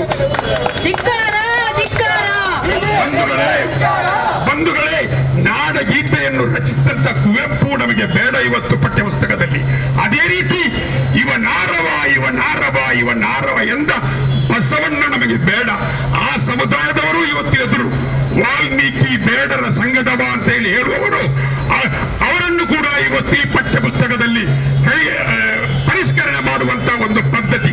ಅದೇ ರೀತಿ ನಮ್ಮ ದಕ್ಷಿಣ ಕನ್ನಡ ಜಿಲ್ಲೆಯ ಹೆಮ್ಮೆಯ ಗುರು ಮಂಗಳೂರು ಬಿಲ್ಲವ ಸಮುದಾಯದ ನಾರಾಯಣ ಗುರು, ಅವರನ್ನು ಕೂಡ ಈ ಪಠ್ಯಪುಸ್ತಕದಲ್ಲಿ ಬಿಡುವಂತ ಒಂದು ಪರಿಸ್ಥಿತಿ. ನಾಡಗೀತೆಯನ್ನು ರಚಿಸಿದಂತ ಕುವೆಂಪು ಎಂತಹ ಒಂದು, ಈ ನಾಡಿನಲ್ಲಿ ಸಾಹಿತಿಗಳಿಗೆ ಬೆಲೆ ಇಲ್ಲ, ವಿಚಾರವಂತರಿಗೆ ಬೆಲೆ ಇಲ್ಲ, ಬುದ್ಧಿಜೀವಿಗಳಿಗೆ ಬೆಲೆ ಇಲ್ಲ. ಇಂತಹ ಒಂದು ನಾಡಿನಲ್ಲಿ ಇವತ್ತು ನಾವು ಈ ಬೊಮ್ಮಾಯಿಯ ಸರ್ಕಾರದ ಅಡಿಯಲ್ಲಿ ಇದೆಲ್ಲದಕ್ಕೂ ಬೊಮ್ಮಾಯಿ ಮೂಕ ಪ್ರೇಕ್ಷಕರಾಗಿ ಸುಮ್ಮನೆ ನೋಡುತ್ತಾ ಇದ್ದಾರೆ. ಅಲ್ಲಿ ಮೋದಿ ಕೂಡ ಈ ಪ್ರವಾದಿ ವರ್ಯರ ಮೇಲೆ 17 ರಾಷ್ಟ್ರಗಳು ಚೀಮಾರಿ ಹಾಕುವಾಗ ನಮ್ಮ ಪ್ರಧಾನಮಂತ್ರಿ ಹೇಳ್ತಾರೆ 8 ವರ್ಷ ಆಯಿತು ನಾನು ಜಗತ್ತಿನಲ್ಲಿ ತಲೆ ಎತ್ತಿ ನಡೆಯುತ್ತೇನೆ ಅಂತ ಹೇಳಿ. ಈಗ 17 ರಾಷ್ಟ್ರಗಳು ಅಲ್ಲಿ ಇದೇ ಹಾಕಿತ್ತಲ್ಲ, ಆವಾಗ ತಲೆಯಲ್ಲಿ ಹೋಯ್ತು, ಕಾಲೆಯಲ್ಲಿ ಹೋಯ್ತು. ಆದ್ದರಿಂದ ಬಂಧುಗಳೇ, ಇವತ್ತು ಈ ಚಕ್ರತೀರ್ಥ ಹಗರಣ, ಅದೇ ರೀತಿ ನಮ್ಮ ನಾಯಕರನ್ನು ತನಿಖೆ, ಇದೆಲ್ಲವೂ ಖಂಡನೀಯ ಅಂತ ಹೇಳಿಕೊಂಡು ನನಗೆ ಈ ಅವಕಾಶವನ್ನು ಮಾಡಿ ಇದೆಲ್ಲದಕ್ಕೂ ನನ್ನ ಈ 2 ಮಾತನ್ನು ಆಲಿಸಿದಂತ ಕಾಂಗ್ರೆಸ್ ಪಕ್ಷದ ನಿಷ್ಠಾವಂತ ಕಾರ್ಯಕರ್ತರಿಗೆ ಹೃತ್ಪೂರ್ವಕ ಕೃತಜ್ಞತೆಗಳನ್ನು ಸಲ್ಲಿಸಿ, ಈ ಒಂದು ಸಂದರ್ಭದಲ್ಲಿ ಈ ಒಂದು ಕಾರ್ಯಕ್ರಮವನ್ನು ಆಯೋಜಿಸಿದಂತ ನಮ್ಮ ಬ್ಲಾಕ್ ಅಧ್ಯಕ್ಷರಾದ ಈಶ್ವರ್ ಉಳ್ಳಾಲ್ ರವರು, ಹಿರಿಯ ನಾಯಕರಾದಂತ ಸದಾಶಿವ ಉಳ್ಳಾಲ್ ರವರು, ಅದೇ ರೀತಿ ಹಿರಿಯ ನಾಯಕರಾದಂತ ಈಶ್ವರ್ ಉಳ್ಳಾಲ್ ರವರು, ನಮ್ಮ ಕುಂಜಮೋಣಕನವರು, ಡೆನ್ನಿಸ್ ರವರು, ಅದೇ ರೀತಿ ನಮ್ಮ ಭಾಷಣ ಮಾಡಿದಂತಹ ದಿನೇಶ್ ರೈ ಅವರು, ಮೋಣಾಕನವರು, ಮುಸ್ತಫಾ ಅಬ್ದುಲ್ಲಾರವರು, ಅದೇ ರೀತಿ ಕಾಂಗ್ರೆಸ್ಸಿನ ಮಹಿಳಾ ಕಾಂಗ್ರೆಸ್ನ ಅಧ್ಯಕ್ಷರು, ಅದೇ ರೀತಿ ಎಲ್ಲ ಪತ್ರಿಕಾ ಮಾಧ್ಯಮದವರಿಗೆ ಕಾಂಗ್ರೆಸ್ ಪಕ್ಷದ ವತಿಯಿಂದ ಲಕ್ಷಾಂತರ ಸಲ್ಯೂಟ್ಗಳನ್ನು ಸಲ್ಲಿಸಿ ಬೋಲೋ ಉಳ್ಳಾಲ ಬ್ಲಾಕ್ ಕಾಂಗ್ರೆಸ್ಸಿಗೆ, ಯುಟಿ ಕಾಂಗ್ರೆಸ್ಸಿಗೆ, ಯುಟಿ ಖಾದರಿಗೆ, ಜೋರಾಗಿ ಯುಟಿ ಖಾದರಿಗೆ. ಜೈ ಹಿಂದ್, ಜೈ ಕರ್ನಾಟಕ, ಭಾರತ್ ದೇಶ್ ಕಿ ಜೈ. ಉಳ್ಳಾಲ ಬ್ಲಾಕ್ ಕಾಂಗ್ರೆಸ್ಸಿನ ಈ ಒಂದು ಪ್ರತಿಭಟನಾ ಸಭೆಯ ಅಧ್ಯಕ್ಷಸ್ಥಾನ ವಹಿಸಿದಂತ ಉಳ್ಳಾಲ ಬ್ಲಾಕ್ ಕಾಂಗ್ರೆಸ್ಸಿನ ಅಧ್ಯಕ್ಷರಾದ ಸದಾಶಿವಲಾಲ್ರವರೇ, ಎಲ್ಲ ಘಟಕಗಳ ಅಧ್ಯಕ್ಷರುಗಳೇ, ಕಾರ್ಯಕರ್ತರೇ, ಇವತ್ತು ಕರ್ನಾಟಕ ಪ್ರದೇಶ ಕಾಂಗ್ರೆಸ್ಸಿನ ಆದೇಶದ ಮುಖಾಂತರ 21 ತಾರೀಕಿಗೆ ಕರ್ನಾಟಕ ರಾಜ್ಯದ ಉದ್ದಗಲಕ್ಕೂ ಪ್ರತಿಭಟನೆ ಮಾಡಬೇಕಂತ ಈ ಒಂದು ಆದೇಶದ ಮುಖಾಂತರ ಇವತ್ತು ಮಳೆಯ ಕಾರಣ ನಾವು ಈ ಮಳೆಯಲ್ಲಿ ನೆನೆದು ನಮ್ಮ ಪಕ್ಷಕ್ಕೆ ತೊಂದರೆ ಕೊಡುವ ವ್ಯಕ್ತಿಗಳಿಗೆ ಧಿಕ್ಕಾರ ಕೂಗುವ ಮುಖಾಂತರ ಇವತ್ತು ಪ್ರತಿಭಟನೆ ಮಾಡುವಂತಹ ಒಂದು ಸಂದರ್ಭ. ಖಂಡಿತವಾಗಿ 8 ವರ್ಷಗಳಿಂದ ಈ ದೇಶದಲ್ಲಿ ಆಗುವಂತ ಪ್ರತಿಯೊಂದು ವಿಷಯಗಳು ಈ ದೇಶದ 130 ಕೋಟಿ ಜನ ಸಮುದಾಯ ಇವತ್ತು ನೋಡ್ತಾ ಇದೆ. ಖಂಡಿತವಾಗಿ ರಾಹುಲ್ ಗಾಂಧಿ ಅವರನ್ನು ಅವರ ತಾಯಿ ಹುಷಾರಿಲ್ಲದ ಸಂದರ್ಭದಲ್ಲಿ ಪದೇ ಪದೇ ಅವರಿಗೆ ನೋಟಿಸ್ ಕೊಟ್ಟು ಹಾಜರಾಗುವಂತಹ ಒಂದು ಸನ್ನಿವೇಶ ನಡೀತಾ ಇದೆ. ರಾಹುಲ್ ಗಾಂಧಿ ಅವರ ಬರ್ತ್ಡೇ ಅನ್ನು ಸಹ ಚುಟುಕು ಮಾಡಿ ಕೆಲಸ ಮಾಡಿದ್ದಾರೆ. ಅದೇ ರೀತಿ ನಮ್ಮ ಈ ಒಂದು ಕಾಂಗ್ರೆಸ್ ಪಕ್ಷದ ಸಿದ್ಧಾಂತವನ್ನು ಒಪ್ಪದೆ ಈ ಬಿಜೆಪಿ ಸರ್ಕಾರಕ್ಕೆ ದೇಶದ ಜನತೆ ಮುಂದಿನ ಸಲ ಖಂಡಿತವಾಗಿ ಅದರ ಉತ್ತರ ಕೊಡಲಿಕ್ಕೆ ತಯಾರಾಗಿ ನಿಂತಿದ್ದಾರಂತ. ಮೊನ್ನೆ ನಡೆದಂತ ಪದವೀಧರ ಚುನಾವಣೆ, ಶಿಕ್ಷಕರ ಚುನಾವಣೆಯಲ್ಲಿ ಈ ರಾಜ್ಯದ ಪದವೀಧರರು, ಶಿಕ್ಷಕರು ಕಾಂಗ್ರೆಸ್ ಪಕ್ಷವನ್ನು ಮೆಚ್ಚಿ ಈ ಒಂದು ವಿಧಾನ ಪರಿಷತ್ತಿಗೆ 2 ಸೀಟನ್ನು ಕಲಿಸುವ ಮುಖಾಂತರ ಬಿಜೆಪಿಗೆ ತಕ್ಕ ಉತ್ತರ ಕೊಟ್ಟಿದ್ದಾರೆ ಅಂತ ಈ ಸಂದರ್ಭದಲ್ಲಿ ಹೇಳಲಿಕ್ಕೆ ಬಯಸ್ತೇನೆ. ಇವತ್ತು ನಿನ್ನೆ ಪ್ರತಾಪ್ ಸಿಂಹ ಕೇಂದ್ರ ಸಚಿವರು 15 ದಿವಸಕ್ಕೆ ಒಂದು ಸಲ ಬಡವರಿಗೆ ಸವಲತ್ತು ಕೊಡುವಂತ, ಯೋಜನೆ ಕೊಡುವಂತ ಕಾರ್ಯಕ್ರಮ ಮೋದಿ ಅವರು ಮಾಡ್ತಾ ಇದ್ದಾರೆ ಅಂತ ಹೇಳಿದ್ದಾರೆ. ನಾನು ಹೇಳುದು, ಇಡೀ ಕರ್ನಾಟಕ ರಾಜ್ಯದಲ್ಲಿ 3 ವರ್ಷಗಳಿಂದ ಒಂದೇ ಒಂದು BPL ಕಾರ್ಡ್ ಕೊಡ್ಲಿಕ್ಕೆ ಇವರಿಂದ ಹೇಗಿತ್ತೆ ಆಗಲಿಲ್ಲ. ಒಂದೇ ಒಂದು ಹೊಸ ವಸತಿ ಬಡವರಿಗೆ ಮನೆ ಕೊಡ್ಲಿಕ್ಕೆ ಆಗಲಿಲ್ಲ. 5 ವರ್ಷದಲ್ಲಿ ಸಿದ್ದರಾಮಯ್ಯ ಮಾಡಿದಂತ ಹಲವಾರು ಯೋಜನೆಗಳನ್ನು ಈ ಸಲ ಕಟ್ಟು ಮಾಡಿ 15 ದಿವಸಕ್ಕೆ ಒಂದು ಸಲ ಬಡವರಿಗೆ ಯೋಜನೆ ಅಂತ ಹೇಳುವಂತ ಮುಖಾಂತರ ಇವತ್ತು ನಿನ್ನೆ ಹೇಳ್ತಾ ಇದ್ದಾರೆ. ಖಂಡಿತ ನಾನು ಹೇಳೋದು ಇಷ್ಟೇ, ರಾಹುಲ್ ಗಾಂಧಿ, ಪ್ರಿಯಾಂಕಾ ಗಾಂಧಿ ತನ್ನ ತಂದೆಯವರನ್ನು ಕೊಂದವರಿಗೆ ಕ್ಷಮೆ ಕೊಡುವಂತ 2 ಮಕ್ಕಳು ಯಾವುದಾದ್ರೂ ದೇಶದಲ್ಲಿದ್ರೆ ಅದು ಕಾಂಗ್ರೆಸ್ ಪಕ್ಷದಲ್ಲಿ ಮಾತ್ರ ನಿಮಗೆ ಕಾಣಲಿಕ್ಕೆ ಸಿಗ್ತದೆ ಅಂತ ಈ ಸಂದರ್ಭದಲ್ಲಿ ಹೇಳಲಿಕ್ಕೆ ಬಯಸ್ತೇನೆ. ಹಾಗಾಗಿ ನಾನು ಹೇಳುದು, ಬಸವರಾಜ ಬೊಮ್ಮಾಯಿರವರೇ, ಬಡವರಿಗೆ ಯಾವುದಾದ್ರೂ ಒಂದು ಯೋಜನೆ ಕೊಟ್ಟಿದ್ದಿದ್ರೆ ನೀವು ಹೇಳಿಕೊಡಿ. ಬಸವ ವಸತಿ ಇಲ್ಲ, ವಿಧೇಯವೇತನ ಇಲ್ಲ, ಅಂಗವಿಕಲ ವೇತನ ಇಲ್ಲ, ಮಾಶಾಸನ ಇಲ್ಲ. ಇಡೀ ಶವ ಸಂಸ್ಕಾರಕ್ಕೆ ಸಿದ್ದರಾಮಯ್ಯರವರು 5 ವರ್ಷ 5,000 ರೂಪಾಯಿ ಶವ ಸಂಸ್ಕಾರಕ್ಕೆ ಸರಿಯಾಗಿ ಕೊಡಲಿಲ್ಲ. ಈ ರೀತಿ ನೀವು ಜನರನ್ನು ಮೋಸ ಮಾಡಿ ನಿಮ್ಮ ಈ ಒಂದು ಹಿಂದುತ್ವವನ್ನು ಇಟ್ಕೊಂಡು ನೀವು ಕೆಲಸ ಮಾಡುವುದಾದರೆ ನಾವು ಈ ಸಲ ರಾಜ್ಯದ ಜನತೆ ನಿಮಗೆ ಖಂಡಿತವಾಗಿ ಆದಷ್ಟು ಬೇಗ ಉತ್ತರ ಕೊಡ್ತದೆ ಅಂತ ಈ ಸಂದರ್ಭದಲ್ಲಿ ಹೇಳಲಿಕ್ಕೆ ಬಯಸ್ತೇನೆ. ಹಾಗಾಗಿ ಜಾಸ್ತಿ ಮಾತಾಡಲಿಕ್ಕೆ ಹೋಗುವುದಿಲ್ಲ. ನಮ್ಮ ಬ್ಲಾಕಿನ ಅಧ್ಯಕ್ಷರಾದ ಸದಾಶಿವಲಾಲ್ರವರಿಗೂ ನಾವು ಸೇರಿದ ಎಲ್ಲ ಕಾರ್ಯಕರ್ತರಿಗೆ ವಂದಿಸಿ, ಇವತ್ತು ಮಂಗಳೂರಿನ ನೆಹರು ಮೈದಾನಿಯನ್ನು ಕೇಂದ್ರ ಮೈದಾನಿಯನ್ನು ಮಾಡಲಿಕ್ಕೆ ಬಹಳಷ್ಟು ಸಂಚು ನಡೀತಾ ಇದೆ. ನಾವು 5 ವರ್ಷ ಸಿದ್ದರಾಮಯ್ಯ ಸರ್ಕಾರ ಇರುವಾಗ ವಾಜಪೇಯಿ ಆರೋಗ್ಯಶ್ರೀ ಅಂತ ಇದ್ದ ಯೋಜನೆಯನ್ನು ಒಂದೇ ಒಂದು ಅಕ್ಷರ ತೆಗೆಯದೆ ಪೂರ್ತಿ ಮಾಡಿದ್ದೇವೆ. ಆವತ್ತು ಜವಾಹರ್ಲಾಲ್ ನೆಹರು ಈ ದೇಶದ ಪ್ರಧಾನಮಂತ್ರಿಯವರ ಹೆಸರು ಮಂಗಳೂರು ನೆಹರು ಮೈದಾನಿಗೆ ಇಟ್ಟಂತ ಹೆಸರನ್ನು ಸಹ ಈ ಸಲ ಕೆಡುವಂತ ಕೆಲಸ ಮಾಡಿದ್ದಾರೆ. ನಾನು ಬಿಜೆಪಿಯ ಎಲ್ಲ ಹಿಂದೂ ಯುವಕರಿಗೆ ಒಂದು ಮನವಿ, ಸನಾತನ ಹಿಂದೂ ಧರ್ಮದ ಮಠ ದೇವಸ್ಥಾನಗಳ 50 ದೊಡ್ಡ ದೊಡ್ಡ ಸ್ವಾಮಿಗಳು ಬಿಜೆಪಿಗೆ ಮನವಿ ಮಾಡಿದೆ. ಕಳೆದ ಸಲ ಮುಖ್ಯಮಂತ್ರಿಯನ್ನು ಇಳಿಸುವಾಗ ಈಶ್ವರಪ್ಪನನ್ನು ಇಳಿಸಬಾರದಂತ 50 ಜನ ಮಠ ಮಂದಿರದ ಪವಿತ್ರವಾದ ಹಿಂದೂ ಸನಾತನ ಆ ಗುರುಗಳಿಗೆ ಬೆಲೆ ಕೊಡುವಂತ ಈ ಬಿಜೆಪಿ ಖಂಡಿತವಾಗಿ ಇದಕ್ಕೆ ಧಿಕ್ಕಾರ ಇರಲಿ ಅಂತ ಈ ಸಂದರ್ಭದಲ್ಲಿ ಹೇಳಿಕೊಂಡು ಮಾತಾಡ್ಲಿಕ್ಕೆ ಅವಕಾಶ ಅವಕಾಶ ಮಾಡಿಕೊಟ್ಟ ಎಲ್ಲರನ್ನು ವಂದಿಸಿ ಈ ಒಂದು ಕಾರ್ಯಕ್ರಮದಲ್ಲಿ ಭಾಗವಹಿಸಿ ನಮ್ಮ ಎಲ್ಲ ಅಧ್ಯಕ್ಷರು, ಎಲ್ಲ ಘಟಕದ ಅಧ್ಯಕ್ಷರುಗಳಿಗೂ ಮಾಧ್ಯಮ ಮಿತ್ರರಿಗೂ ನಮಗೆ ಬಹಳಷ್ಟು ರೀತಿಯಲ್ಲಿ ಸಹಕಾರ ಕೊಟ್ಟಂತ ಪೊಲೀಸ್ ಇಲಾಖೆಗೂ ನಮ್ಮ ಎಲ್ಲ ಘಟಕದ ಅಧ್ಯಕ್ಷರಿಗೂ ಎಲ್ಲರಿಗೂ ನಾವು ಖಂಡಿತವಾಗಿ ನಮ್ಮ ಪೊಲೀಸ್ ಇಲಾಖೆ ನಾವೆಷ್ಟು ಅಭಿನಂದನೆ ಸಾಕಾಗ್ಲಿಕ್ಕಿಲ್ಲ. ಪೊಲೀಸ್ ಇಲಾಖೆಯವರಿಗೊಂದು ಮಾತು, ಖಂಡಿತವಾಗಿ ಕಾಂಗ್ರೆಸ್ ಪಕ್ಷ ಪ್ರತಿಭಟನೆ ಮಾಡುವಾಗ ಸಂವಿಧಾನಕ್ಕೆ ತಪ್ಪದಂತ ಯಾವುದೇ ಪ್ರತಿಭಟನೆ ಮಾಡುವುದಿಲ್ಲ. ಒಂದು ಪಕ್ಷ ದೇಶಕ್ಕೆ ಸ್ವಾತಂತ್ರ್ಯ ತಂದು ಕೊಟ್ಟಂತ ಪಕ್ಷ. ಹಾಗಾಗಿ ಎಲ್ಲ ಪೊಲೀಸ್ ಇಲಾಖೆಗೂ ಮಾಧ್ಯಮ ಮಿತ್ರರಿಗೂ ಎಲ್ಲರಿಗೂ ವಂದಿಸಿ ಈ ಸಭೆಯನ್ನು ಕೊನೆಗೊಳಿಸ್ತಾ ಇದ್ದೇವೆ. ಜೈ ಕಾಂಗ್ರೆಸ್.